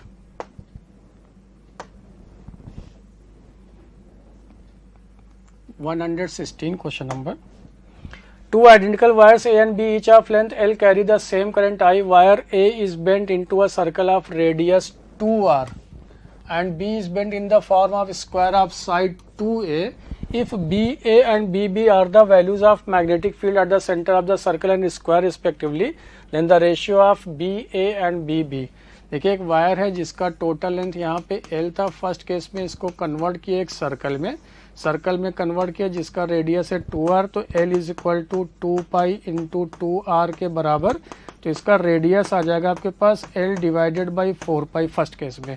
इसकी वजह से अगर इसमें करंट आई है तो मैग्नेटिक फील्ड लिख रहे हैं B1, तो B1 will be equal to mu naught I divided by 2r होता है, तो यहाँ पे r का वैल्यू 2r के बराबर, तो ये लिखे mu naught I divided by 4 और इसकी जगह पे वैल्यूज लिख लिए L डिवाइडेड बाई 4 पाई, तो B1 का जो वैल्यू आ गया आपके पास B1 will be equal to 4 से 4 कट हो गया, that is mu naught I into pi by L। Equation number इसको 1 लिख लिए, फॉर सर्कल के लिए बात की है।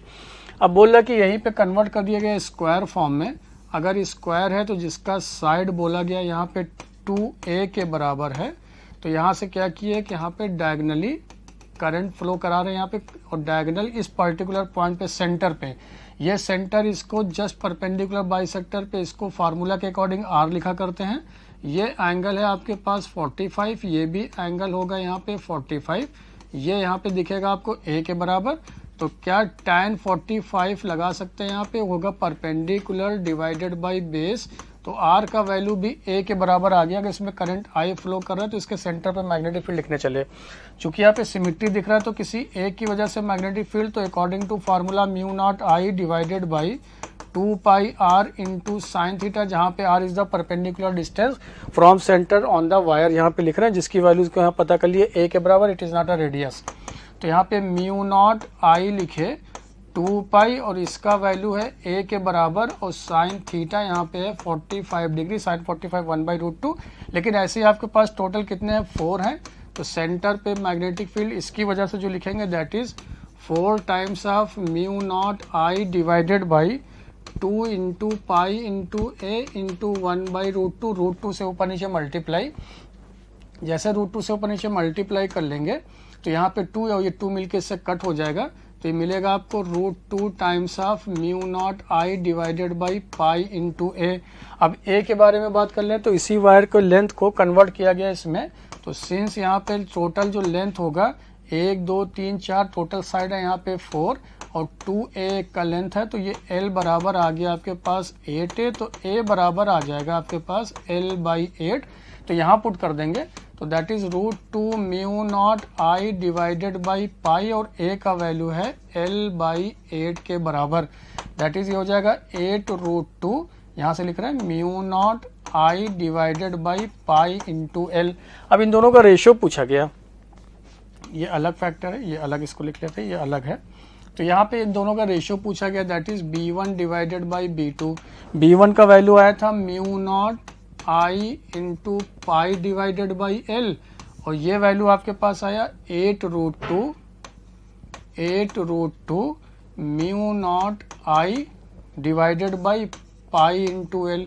देखिए म्यू नॉट कट हो गया, L से L कट हो गया, पाई ऊपर चला गया, तो रिजल्ट आया पाई स्क्वायर डिवाइडेड बाई 8√2, तो ऑप्शन दिखा आपको यहाँ पे 3। नेक्स्ट,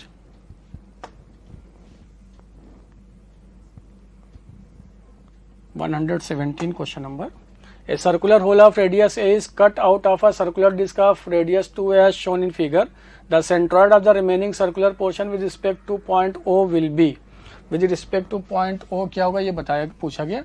देखिए जानते हैं जब भी किसी रेगुलर बॉडी से किसी दूसरे बॉडी को कट आउट करके रिमूव करते हैं तो जो रेस्ट पोर्शन का यहाँ पे सेंटर ऑफ मास का पोजीशन है उसको कुछ ऐसे लिखेंगे, क्योंकि एक्स एक्सिस के लॉन्ग लाई कर रहा है, तो एक centre of mass will be equal to A1 x1 minus A2 x2 divided by A1 minus A2, जहाँ पे A1 क्या है, area of the crossing, area of the particular body without यहाँ पे कैविटी, और A2 area of the cavity, और x1 x2 का value particular किसी गिवन यहाँ पे वैल्यूज दे रखा है, O के अबाउट पूछा गया तो वो लिखेंगे।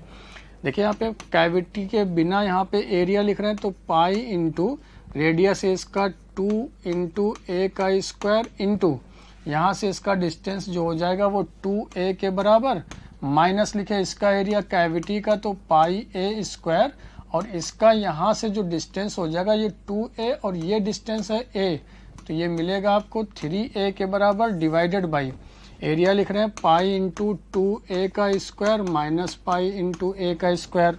इसको और सही से सॉल्व किए तो एक सेंटर ऑफ मास, क्या यहाँ से पाई a स्क्वायर हर जगह से कट कर देते कॉमन लेके, पाई a स्क्वायर तो यहाँ पे 4 इंटू 2 लिखे तो ये हो गया 8a माइनस यहाँ पे बचा आपके पास 3a divided by pi a square सब कट कर दिए तो ये आ गया आपके पास 4, ये हो गया -1, तो ये दिखा आपको 5/3 इंटू a, तो ऑप्शन आ गया फर्स्ट।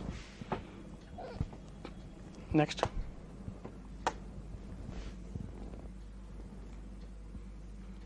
Question number 118।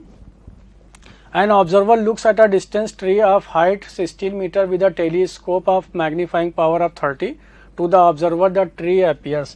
देखिए पहले टेलीस्कोप के लिए मैग्नीफाइंग पावर की बात करें तो angular position of image divided by angular position of object के रेशियो को बोलते हैं मैग्नीफाइंग पावर, जिसको चूंकि वेरी स्मॉल अगर कंडीशन में हो तो लिख सकते हैं tan theta I divided by tan theta O, और tan थीटा क्या होता है perpendicular divided by distance of image, perpendicular distance by object, तो ये मिला आपको D O divided by D I. तो यहाँ से डी आई का जो वैल्यू हो जाएगा इमेज का वो मिलेगा d O divided by m, that is d o, और m का वैल्यू दे रखा है 30। चूंकि देखिए यहाँ बेस में आया तो ये वैल्यू हमेशा कम होगा, कम होने का मतलब नेरर होगा, अगर ये 30 ऊपर होता तो ये क्या चला जाता अवे में चला जाता, तो ये क्या दिखेगा 30 टाइम्स नेरर, तो ऑप्शन दिखा आपको यहाँ पे 4। Next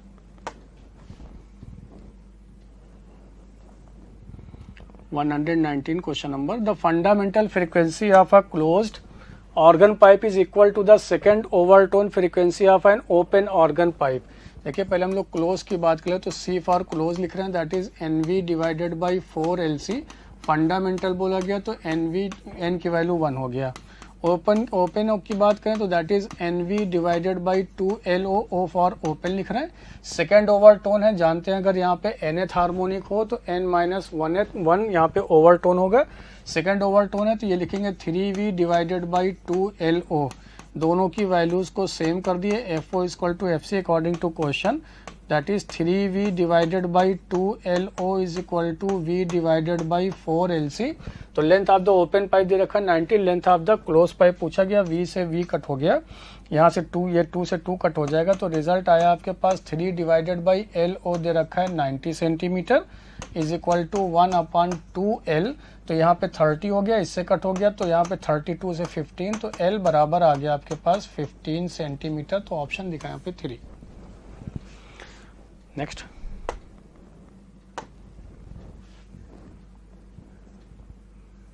120 question number, in an AC circuit the instantaneous current are given by I equal to 10 sin 100t minus π/4 ampere, find the wattless current. देखिए जानते हैं जो वॉटलेस करंट होता है, वॉटलेस करंट की बात कर रहे हैं, वॉटलेस यानी WL भी लिखते हैं इसको, ये वैल्यू होता है IRMS इंटू साइन फाई के बराबर, जहाँ पे फेज दे रखा है। IRMS होता है peak value divided by √2 into sine phi का वैल्यू दे रखा है 1/π/4। I नॉट है यहाँ पे 10/√2 और ये भी है आपके पास 1/√2, दैट इज आ गया ये 5 एम्पियर, तो ऑप्शन दिखा आपको यहाँ पे first. Next question number 121, statement based question, the contact angle between the solid and the liquid is a property of the material of the solid and liquid as well. ये correct बात है, क्योंकि अगर हम लोग यहाँ पे HG की बात करें, HG ड्रॉप यानी कि यहाँ पे मरकरी ड्रॉप की बात करें, तो सॉलिड एंगल क्या होता है कि किसी भी सॉलिड सरफेस से और लिक्विड के सरफेस के बीच में बनने वाला विद इन द लिक्विड बनने वाला एंगल को हम लोग बोलते हैं कॉन्टैक्ट एंगल, क्योंकि एक एंगल ये भी बन रहा है, लेकिन विद इन द लिक्विड बनने वाले एंगल को बोलते हैं कॉन्टैक्ट एंगल। तो HG इस केस में थीटा जो बनता है वो ऑब्ट्यूज एंगल होता है, और जबकि यहीं पे अगर ड्रॉप के केस में बात करें तो ड्रॉप के केस में अगर ये सॉलिड सरफेस पे रखा तो एक यहाँ पे टेंजेंट ड्रॉ किए, एक लिक्विड के यहाँ पे सरफेस पे टेंजेंट ड्रॉ किए, इन दोनों टेंजेंट के बीच में ऐसा एंगल जो इंक्लूडिंग द लिक्विड हो वही कहलाता है आपका कॉन्टैक्ट एंगल। ये थीटा 90 से छोटा है, तो डिपेंड कर रहा है प्रॉपर्टी के ऊपर, तो statement first is correct. The rise of a liquid in a capillary tube depends on the inner radius of the tube, ये बात भी सही है, बिकॉज h इक्वल टू जानते हैं that is 2t cos theta divided by rho into ji into small r, ये घटेगा बढ़ेगा तो h यहाँ पे घटेगा बढ़ेगा, तो दोनों स्टेटमेंट करेक्ट है। तो both statement first and second are true, तो ऑप्शन दिखा आपको यहाँ पे 3। नेक्स्ट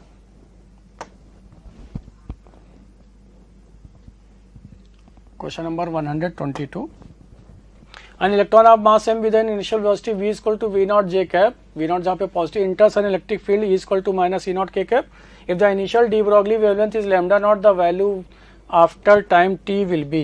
देखिए किसी समय के बाद में v इज इक्वल टू लिख सकते हैं u प्लस ए इंटू टी के बराबर, जहाँ पे यहाँ पे v u का वैल्यू दे रखा है v नॉट जे कैप, तो v नॉट जे कैप लिख लिए और प्लस यहाँ पे एक्सेलरेशन लिख रहे हैं, तो एक्सेलरेशन का वैल्यू चूंकि इलेक्ट्रॉन है तो माइनस ई इंटू इसका वैल्यू दे रखा है minus e naught into k cap divided by m into ये हो गया यहाँ पे t के बराबर, because f equal to q e, जिसको ई बराबर एम ए लिख रहे हैं, तो एक्सेलरेशन आ जाएगा आपके पास ई डिवाइडेड बाई एम। तो यहाँ पे वेलोसिटी मिला तो इसके मैग्नीट्यूड की बात करेंगे तो v का magnitude will be equal to, क्योंकि एक k कैप में है दूसरा j कैप में है, तो यहाँ पे k के कोफिशिएंट का स्क्वायर प्लस इसके कोफिशिएंट का स्क्वायर देगा इसका मैग्नीट्यूड, दैट इज ऐसा। तो यहाँ से देखिए v का वैल्यू है यहाँ पे v is equal to v naught square, common निकाले रूट से तो आया वी नॉट, यहाँ पे 1 प्लस ये मिल जाएगा आपको E square E naught square T square divided by M square into V naught square. तो लैम्डा जानते हैं h अपॉन एम वी होता है, h अपॉन एम वी, तो V naught divide into under root, सारी वैल्यूज फिर से लिखे 1 प्लस E square T square divided by M square we naught square. ये इनिशियल वैल्यू है तो ये लैम्डा नॉट कहलाएगा, रेस्ट आपको दिखा यहाँ पे m square we naught square, result आया आपके पास यहाँ पे सेकंड, तो ऑप्शन दिखा आपको यहाँ पे second. Next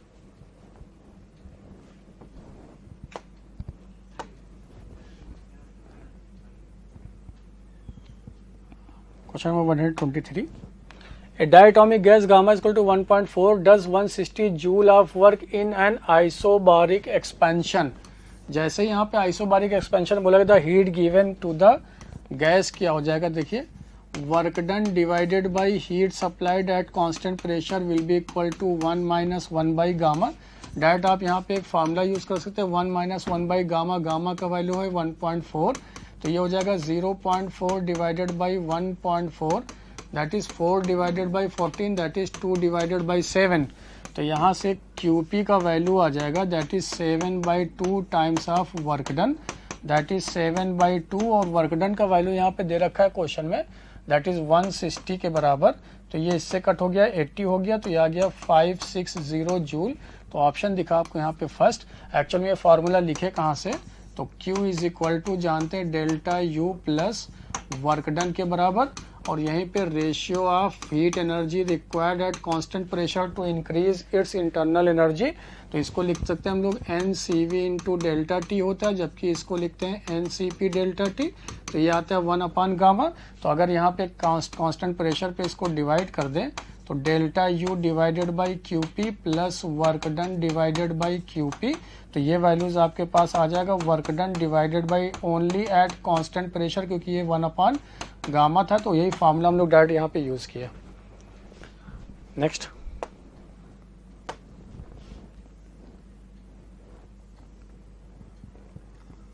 question number 124, to know the resistance G of a galvanometer by half deflection method, a battery of EMF VE and resistance R is used to deflect the galvanometer by angle theta.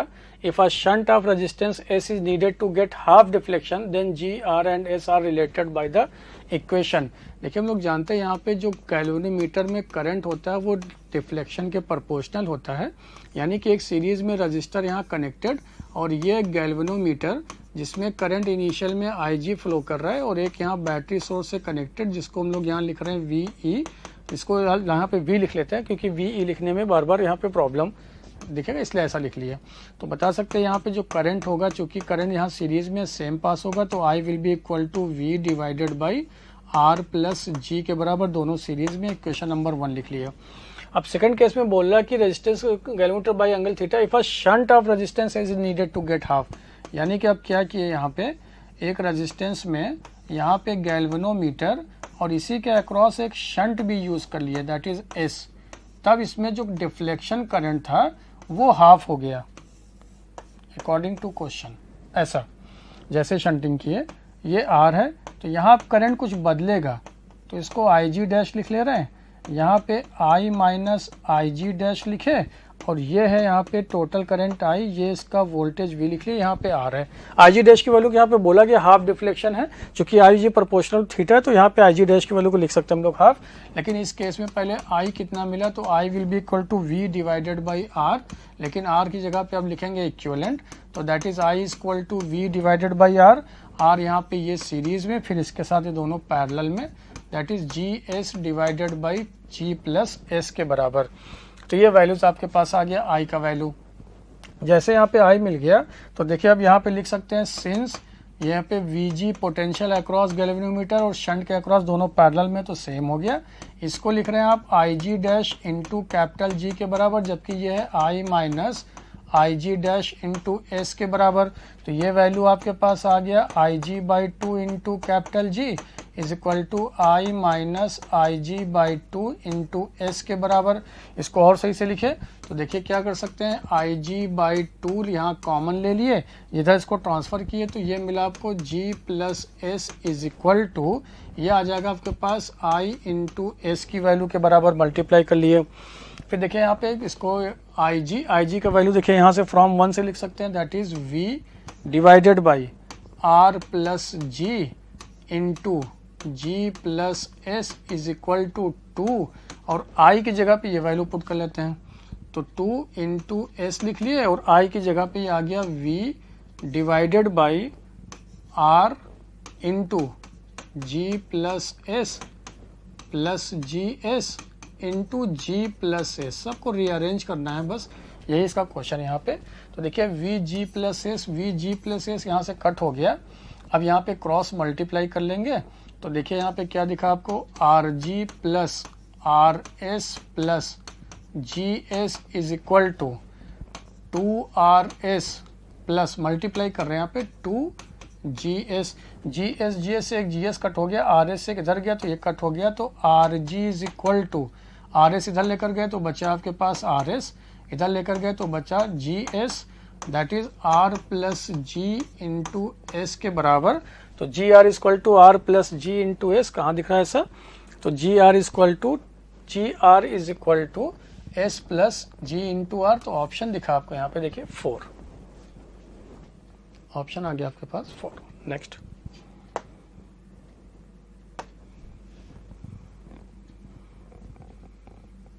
Question number 125, suppose that the angular velocity of a rotation of earth is increased then as a consequences। देखिए जानते हैं हम लोग due to rotation of earth, तो G effective लिखेंगे G minus R omega square cos square lambda, जहाँ पे lambda क्या होता है लैटिट्यूड एंगल।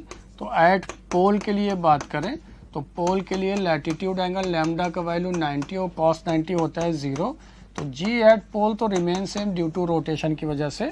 लेकिन अगर यहीं पे इक्वेटर की बात करें और किसी पर्टिकुलर पोर्शन की बात करें तो इक्वेटर पे अभी 0 की वैल्यू है, कॉस 0 होता है 1, तब उस केस में जी इफेक्टिव हो जाएगा, that is G minus R omega square.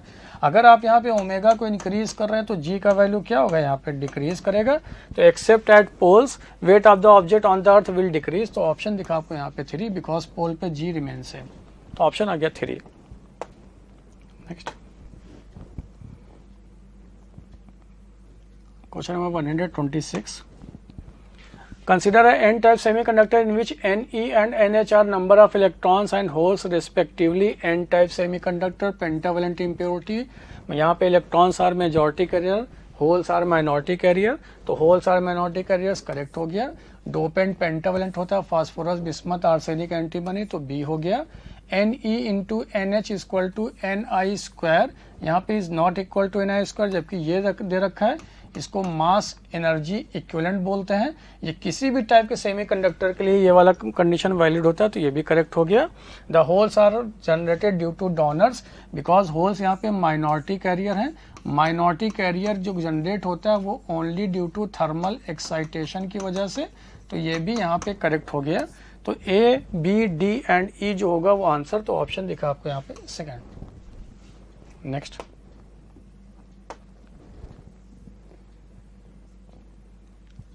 Question number 127। A massless spring K equal to 1200 newton पर मीटर स्प्रिंग कांस्टेंट दे रखा है, attached with a mass 600 gram is completely immersed in 1.5 kg of water. The spring is stretched by 5 centimetre and release so that it starts vibrating. What would be the order of magnitude of the change in temperature of water when the vibrations stops completely? Assume that the water container and the spring receive negligible heat and a specific heat of mass and a specific heat of water are given. तो देखिए यहाँ पे क्या है कि first case में एक ऐसा स्प्रिंग लिया गया, इस स्प्रिंग से एक ब्लॉक को अटैच किया गया और ये ब्लॉक एक कंटेनर में प्लेस्ड है जहाँ पे ये वाटर फिल्ड किया गया ऐसा। तो ये ऑसिलेट करना शुरू किया, तो इसमें जो इसका स्प्रिंग कांस्टेंट क्या है, तो इसमें स्टोर्ड जो एनर्जी होगा जिसको बोलेंगे potential energy, stored potential energy जो होगा वो यहाँ पे हीट प्रोवाइड कराएगा आपको। तो हीट के बराबर, तो ये वैल्यू आप लिख लिए half of K X square, इसको आप लिखेंगे m into C into delta theta. But यहाँ पे एक तो वाटर है, दूसरा आपको यहाँ पे क्या दे रखा है, कंटेनर भी दे रखा है। तो ये वैल्यूज आपने फिर से लिखा, that is half of K into X square is equal to, यहाँ पे लिखेंगे mass of block C of block into delta theta plus mass of the container C of the container into delta theta, जिसको आप यहाँ पे container actual में है क्या, यहाँ पे वाटर है तो वाटर लिख ले रहे हैं। तो ये वैल्यूज पुट किए, हाफ के का वैल्यू आपको दे रखा है 1200, तो 1200 लिखे। x का वैल्यू यहाँ पे दे रखा है कितना, 5 सेंटीमीटर, तो 5 इंटू 10 टू द पावर -2 का whole square is equal to. अब मास ऑफ यहाँ पे ब्लॉक जो है वो दे रखा है कितना, कंप्लीटली इमर्स्ड, जो कि दे रखा है 600 ग्राम, तो इसको लिख लेंगे 600 ग्राम है तो 10 to the power -3। C of B दे रखा है स्पेसिफिक हीट ऑफ मास जो कि दे रखा है 500 इंटू डेल्टा थीटा लिखेंगे, उसको बाहर कॉमन ले लेंगे। मास ऑफ यहाँ पे वाटर जो दे रखा है वो 1.5 kg ऑफ वाटर है, तो इसको 1.5 लिखे और ये दे रखा है 4200 इंटू क्या लिखे यहाँ से डेल्टा थीटा। सारी वैल्यूज के यहाँ पे सॉल्व करेंगे तो ये हो गया 600, ये मिला आपको 25 into 10 to the power -4 is equal to, ये हो जाएगा आपके पास, देखिए ये इससे 30 कट हो गया, तो ये मिला आपको 300 प्लस ये यहाँ पे आ जाएगा ये 1.5 यानी कि 15 इंटू 420, एक वहाँ से 0 कट हो जाएगा और इंटू डेल्टा थीटा। जब यहाँ से सॉल्व करेंगे तो डेल्टा थीटा का वैल्यू आपको 10 टू पावर -4 में कुछ मिलेगा, यानी कि डेल्टा थीटा जो होगा वो will be equal to 2.3 into 10 to the power -4 kelvin, तो ऑप्शन आएगा 4। Next, question number 128. In a single slit diffraction pattern, a light of wavelength 5000 angstrom is used. The distance between the first and the fourth minima in the diffraction pattern is found to be 6 mm. When the screen is placed 100 cm away from slits, the width of the slit. देखिए हम लोग यहाँ पे diffraction phenomena की बात करें तो diffraction वाले केस में जो मिनिमा का होता है, पोजीशन ऑफ मिनिमा, तो y min will be equal to n times of lambda D divided by A. जैसा कि YDAC में मैक्सिमम मिलता है वैसा यहाँ पे मिनिमम मिलता है। बोला गया कि यहाँ पे y4 माइनस y1 का जो डिफरेंस है that is 4 lambda D divided by A minus lambda D divided by A. ये वैल्यू आपको दे रखा है 6 mm, क्योंकि ये वैल्यू सॉल्व करने पे आ गया 3 lambda D divided by small है, तो ये दे रखा 6 mm, तो 6 इंटू 10 टू द पावर -3, इसको 3 लिखे। लैम्डा है 5000 एंगस्ट्रॉम, तो 10 टू द पावर -10 लिखे। ये दे रखा आपको 100 सेंटीमीटर, तो 100 इंटू 10 टू द पावर -2 लिखे, डिवाइडेड बाई ए आ गया। तो देखिए ये इससे कंप्लीट कट हो गया, ये 3 से 2 कट हो गया, तो ये ए ये that is 5 into 10 to the power -7, 3 से ये बचा, डिवाइडेड बाई हो जाएगा 2 into 10 to the power -3, that is 2.5 into 10 to the power यहाँ -4 या जिसको 0.25 mm के बराबर भी लिख सकते हैं। तो ऑप्शन दिखा आपको यहाँ पे first. Next question number 129। Two sitars strings A and B playing the note ray are slightly out of tune and produce beats of frequency 6 Hz। पहले beats of frequency 6 Hz है। The tension of the string is slightly increased, देखिए tension को भी increase किया गया, and the beat frequency is found to be decreases by 4 Hz, decrease कर गया। The frequency of is 536 hertz, the original frequency of B. देखिए जानते हैं हम लोग कि अगर यहाँ पे फ्रीक्वेंसी की बात करें तो प्रोपोर्शनल टू √T होता है टेंशन। अगर टेंशन को इंक्रीज करेंगे तो फ्रीक्वेंसी भी आपका इंक्रीज होगा। और ये भी जानते हैं कि N2 इज इक्वल टू लिख रहे हैं यहाँ पे N1 प्लस या -x, जहाँ पे x क्या है that is the number of beats है ये, और यहाँ पे N1 क्या है known frequency, this is the known value of frequency, और ये क्या है N2 that is the unknown frequency. अब क्वेश्चन यहाँ पे ये देखना होता है ये अननोन फ्रीक्वेंसी, टेंशन किसका आपने इंक्रीज किया, तो tension of beat slightly increased and the beat frequency is found to be decrease. जब बीट फ्रीक्वेंसी डिक्रीज करेगा, टेंशन को आप इंक्रीज करेंगे तो फ्रीक्वेंसी भी इंक्रीज करेगा, और फ्रीक्वेंसी इंक्रीज करने पे यानी ये हम लोग आगे फाइलिंग वाले केस में, जिसमें आप देखते हैं कि फाइलिंग वाला केस होता है, तो फाइलिंग वाले केस में फ्रीक्वेंसी का इंक्रीज कर, टेंशन इंक्रीज कर रहा है और नंबर ऑफ बीट्स अगर डिक्रीज करते हैं तब उस केस में N2 का वैल्यू लिखते हैं हम लोग N1 माइनस x के बराबर। और अगर यहीं पे फ्रीक्वेंसी डिक्रीज करता तो यहाँ पे टेंशन अगर डिक्रीज करता, ये डिक्रीज करता, तो तब उस केस में यहाँ पे प्लस लिखते हैं हम लोग N2 equal to N1 plus x। लेकिन कंडीशन ये है कि जब यहाँ पे नंबर ऑफ बीट्स जो कम हो रहा वो अननोन वाले का हो रहा तब ऐसा लिखते हैं। तो ये वैल्यूज देखिए आपको क्वेश्चन में दे रखा है, ये नॉन वाले का है 536 माइनस ये वैल्यू दे रखा था आपके पास 6, तो 6 लिखे दैट इज आ गया ये 530 हर्ट्ज के बराबर। तो ऑप्शन दिखा आपको यहाँ पे सेकंड। नेक्स्ट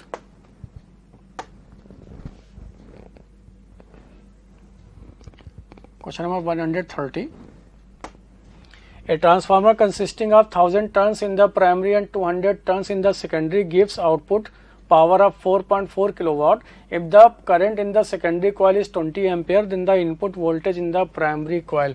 देखिए जानते हैं हम लोग यहाँ पे कि number of turns in secondary divided by number of turns in primary will be equal to voltage across secondary, voltage across primary, जबकि current across primary divided by current across secondary। लेकिन यहाँ पे power P is equal to V into I होता है। यहाँ पे power जो output है यानी सेकेंडरी के अक्रॉस तो VS इंटू IS, ये दे रखा है 4.4 into 10 to the power 3 is equal to VS, और IS का वैल्यू दे रखा है सेकेंडरी कॉइल में 20 एम्पियर के बराबर। तो देखिए यहाँ से ये वैल्यू आपके पास आ गया 444 इंटू 10 टू द पावर 2 यानी VS इंटू यहाँ पे 2 लिख लिए, तो VS का वैल्यू आ गया आपके पास 22, वहाँ पे 22 वोल्ट के बराबर, 220 वोल्ट के बराबर यहाँ पुट कर दिए। NS का वैल्यू दे रखा है नंबर ऑफ सेकेंडरी कॉइल में, यहाँ पे दे रखा है ट्रांसफार्मर 1000 इन द प्राइमरी, यहाँ कि ये दे रखा है आपको 200 और ये वैल्यू दे रखा है आपको 1000 इज इक्वल टू VS का वैल्यू आ गया 220 डिवाइडेड बाई VP आपसे पूछा गया, यहाँ पे VP लिख लिया।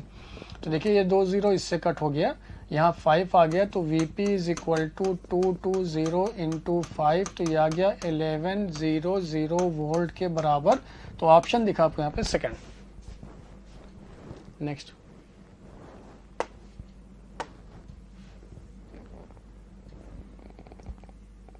Question. A cylinder of radius r is surrounded by a cylindrical shell of inner radius r and outer radius 3r. The thermal conductivity of the material of the inner cylinder is K1 and that of the outer cylinder is K2. Assuming no loss of heat, the effective thermal conductivity of system for heat flowing along the length of the cylinder। यानी कुछ ऐसा बोला गया, एक यहाँ पे cylinder आपके पास ऐसा जो कि सराउंडेड है और एक यहाँ पे ये इनर सिलेंडर दे रखा है। हीट यहाँ पे एक बार इधर ट्रांसफ़र कर रहे हैं, इसके लिए K1 लिख रहे हैं, और एक बार हीट इधर ट्रांसफ़र कर रहे हैं दैट इज़ H1 H2, इसके लिए वैल्यू K1 लिख रहे हैं, तो इसके लिए यहाँ पे वैल्यू K2 लिख लिए। अगर यहाँ पे इसके सेंटर से एक लाइन ड्रॉ करें तो ये वाला आपको रेडियस दे रखा है r, जबकि ये वाला इसका रेडियस दे रखा है 3r के बराबर। देखिए यहाँ पे करंट का, यहाँ पे हीट करंट का डिवीजन हो रहा है यहाँ पे, तो ये बोथ आर इन पैरेलल, और पैरेलल के केस में जो थर्मल रेजिस्टेंस होता है 1/r1 प्लस 1/r2 के बराबर लिख सकते हैं। और यहाँ पे अगर r की बात करें, thermal resistance will be equal to L divided by KA होता है। तो यहाँ से क्या मिलेगा आपको, K equivalent into area divided by length will be equal to K1 into A1 divided by L plus K2 into A2 divided by L के बराबर। L1 नहीं, यहाँ पे L के बराबर होगा, तो ये वैल्यू देखिए हर जगह से L L L कट होता चला गया, तो रिजल्ट आपके पास आ गया K इक्वलेंट पूछा गया। यहाँ पे एरिया लिखेंगे तो टोटल का, टोटल यहाँ पे एरिया क्रॉस सेक्शन है, तो क्या लिखेंगे पाई इंटू आर स्क्वायर, और आर कितना दे रखा आपको, दैट इज 3r का square is equal to KA1, इसके लिए लिख रहे हैं हम लोग यहाँ पे K1, इसका एरिया है pi into R square plus K2 लिखे। अब इसके एरिया की बात करें, इस वाले पोर्शन के एरिया की बात कर रहे हैं, तो इसमें क्या करेंगे 3r वाले में अगर r माइनस करें तभी रिजल्ट मिलेगा हम लोग को। तो इसके एरिया को लिख रहे हैं pi into that is 3r का स्क्वायर और माइनस r का स्क्वायर लिखे, तो 9r स्क्वायर, ये 8r स्क्वायर आ गया। पाई r स्क्वायर कट होता चला गया, that is 9 into K equivalent equal to यहाँ पे ओनली K1, और ये आ जाएगा 9r स्क्वायर, यानी कि यहाँ पे 8K2 के बराबर। तो K इक्वलेंट का वैल्यू आ गया आपके पास, that is K1 plus 8K2 divided by 9, तो ऑप्शन दिखा आपको यहाँ पे 4। नेक्स्ट,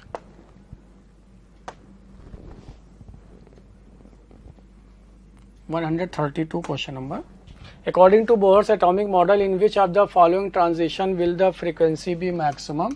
देखिए डेल्टा E जानते हैं, वो भी होता है SC by lambda is equal to HF, यानी अगर लैम्डा की वैल्यू यहाँ पे मिनिमम होगा तो फ्रीक्वेंसी का वैल्यू मैक्सिमम होगा।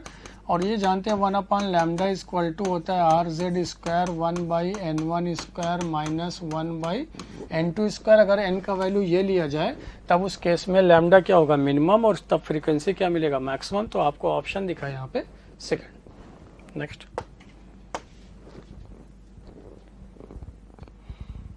Question number, A uniform cable of mass m and length L is placed on a horizontal surface such that 1/2nth part is hanging below the edge of the surface। यानी कुछ ऐसा एक यहाँ पे chain है जो कि इसका 1 टोटल लेंथ का L/2n पार्ट हैंगिंग है, तो इसका पर्टिकुलर मास कितना हो जाएगा, तो m डैश लिख ले रहे हैं। To lift the hanging part of the cable the surface the work done should be, इसको लिफ्ट अप करने के लिए, यानी कि वर्क डन की बात करें तो जानते हैं work done will be equal to m dash into ji into H, but centre of mass है क्योंकि ये एक्सटेंडेड बॉडी है। अगर पूरे यहाँ पे L लेंथ का मास है आपके पास कैपिटल M, तो 1 लेंथ का मास हो जाएगा m/L, तो L/2n का मास हो जाएगा that is m/L into L/2n। तो यहाँ पे मास आप लिखेंगे m/2n के बराबर इंटू जी लिखे, और इसका जो टोटल लेंथ है L/2 सेंटर ऑफ मास से लेंगे तो हाफ, तो L/2n का हाफ लिए, तो ये वैल्यू आ गया आपके पास mg इंटू L इंटू 2 यहाँ पे 8n स्क्वायर दिखा आपको, तो mg L/8n स्क्वायर, तो ऑप्शन आ गया आपके पास यहाँ पे first. Next,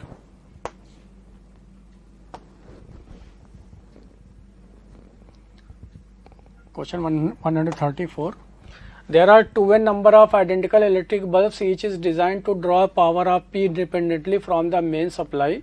They are now joined in series across the main supply. The total power drawn by the combination। ठीक है, जब बल्ब को सीरीज में कनेक्ट करते हैं तो जो इक्वलेंट पावर होता है वो इंडिविजुअल पावर के यहाँ पे 1 + P1 1 + P2 1 + P3 and so on के बराबर। तो यहाँ पे लिख रहे हैं 1/P power equivalent will be equal to, तो अगर ये आइडेंटिकल है, अगर सब आइडेंटिकल हो तब उस केस में जो इक्विवेलेंट पावर होता है वो हो जाएगा P/N के बराबर। अपने केस में क्वेश्चन में दे रखा है P, टोटल नंबर ऑफ कितने हैं बल्ब, तो 2n है, तो P/2n, तो ऑप्शन दिखा आपको यहाँ पे 3। नेक्स्ट,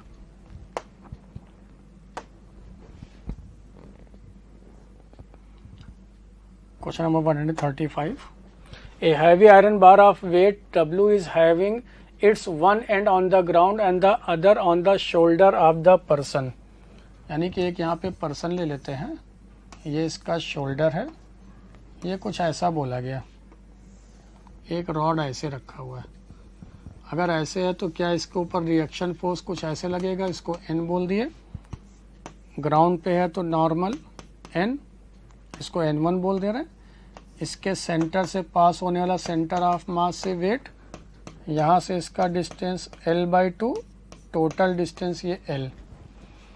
देन पूछा क्या, the weight experience by the person, क्या होगा, इस पॉइंट को A ले लें तो एट रोटेशनल इक्विलिब्रियम के लिए torque about A equal to 0, तो N1 की वैल्यू 0 हो गया, बचा क्या आपके पास, ये वैल्यू थीटा दे रखा है क्वेश्चन में, तो यहाँ पे लिखे यह वेट इनटू ये L/2 हम लोगों को अगर ये है तो इसका परपेंडिकुलर डिस्टेंस ये चाहिए, तो दैट इज कितना मिला आपको यहाँ से L/2 into cos theta is equal to, यहाँ पे रिएक्शन फोर्स इसको N बोल रहे हैं। अब ये N है तो ये परपेंडिकुलर डिस्टेंस ऐसे है, तो ये डिस्टेंस हम लोगों को चाहिए, टोटल L है, यहाँ से थीटा है, तो ये क्या मिलेगा, that is L cos theta के बराबर, L cos थीटा कट हो गया, तो N का वैल्यू आ गया आपके पास W/2, तो ऑप्शन दिखा आपको यहाँ पे 4।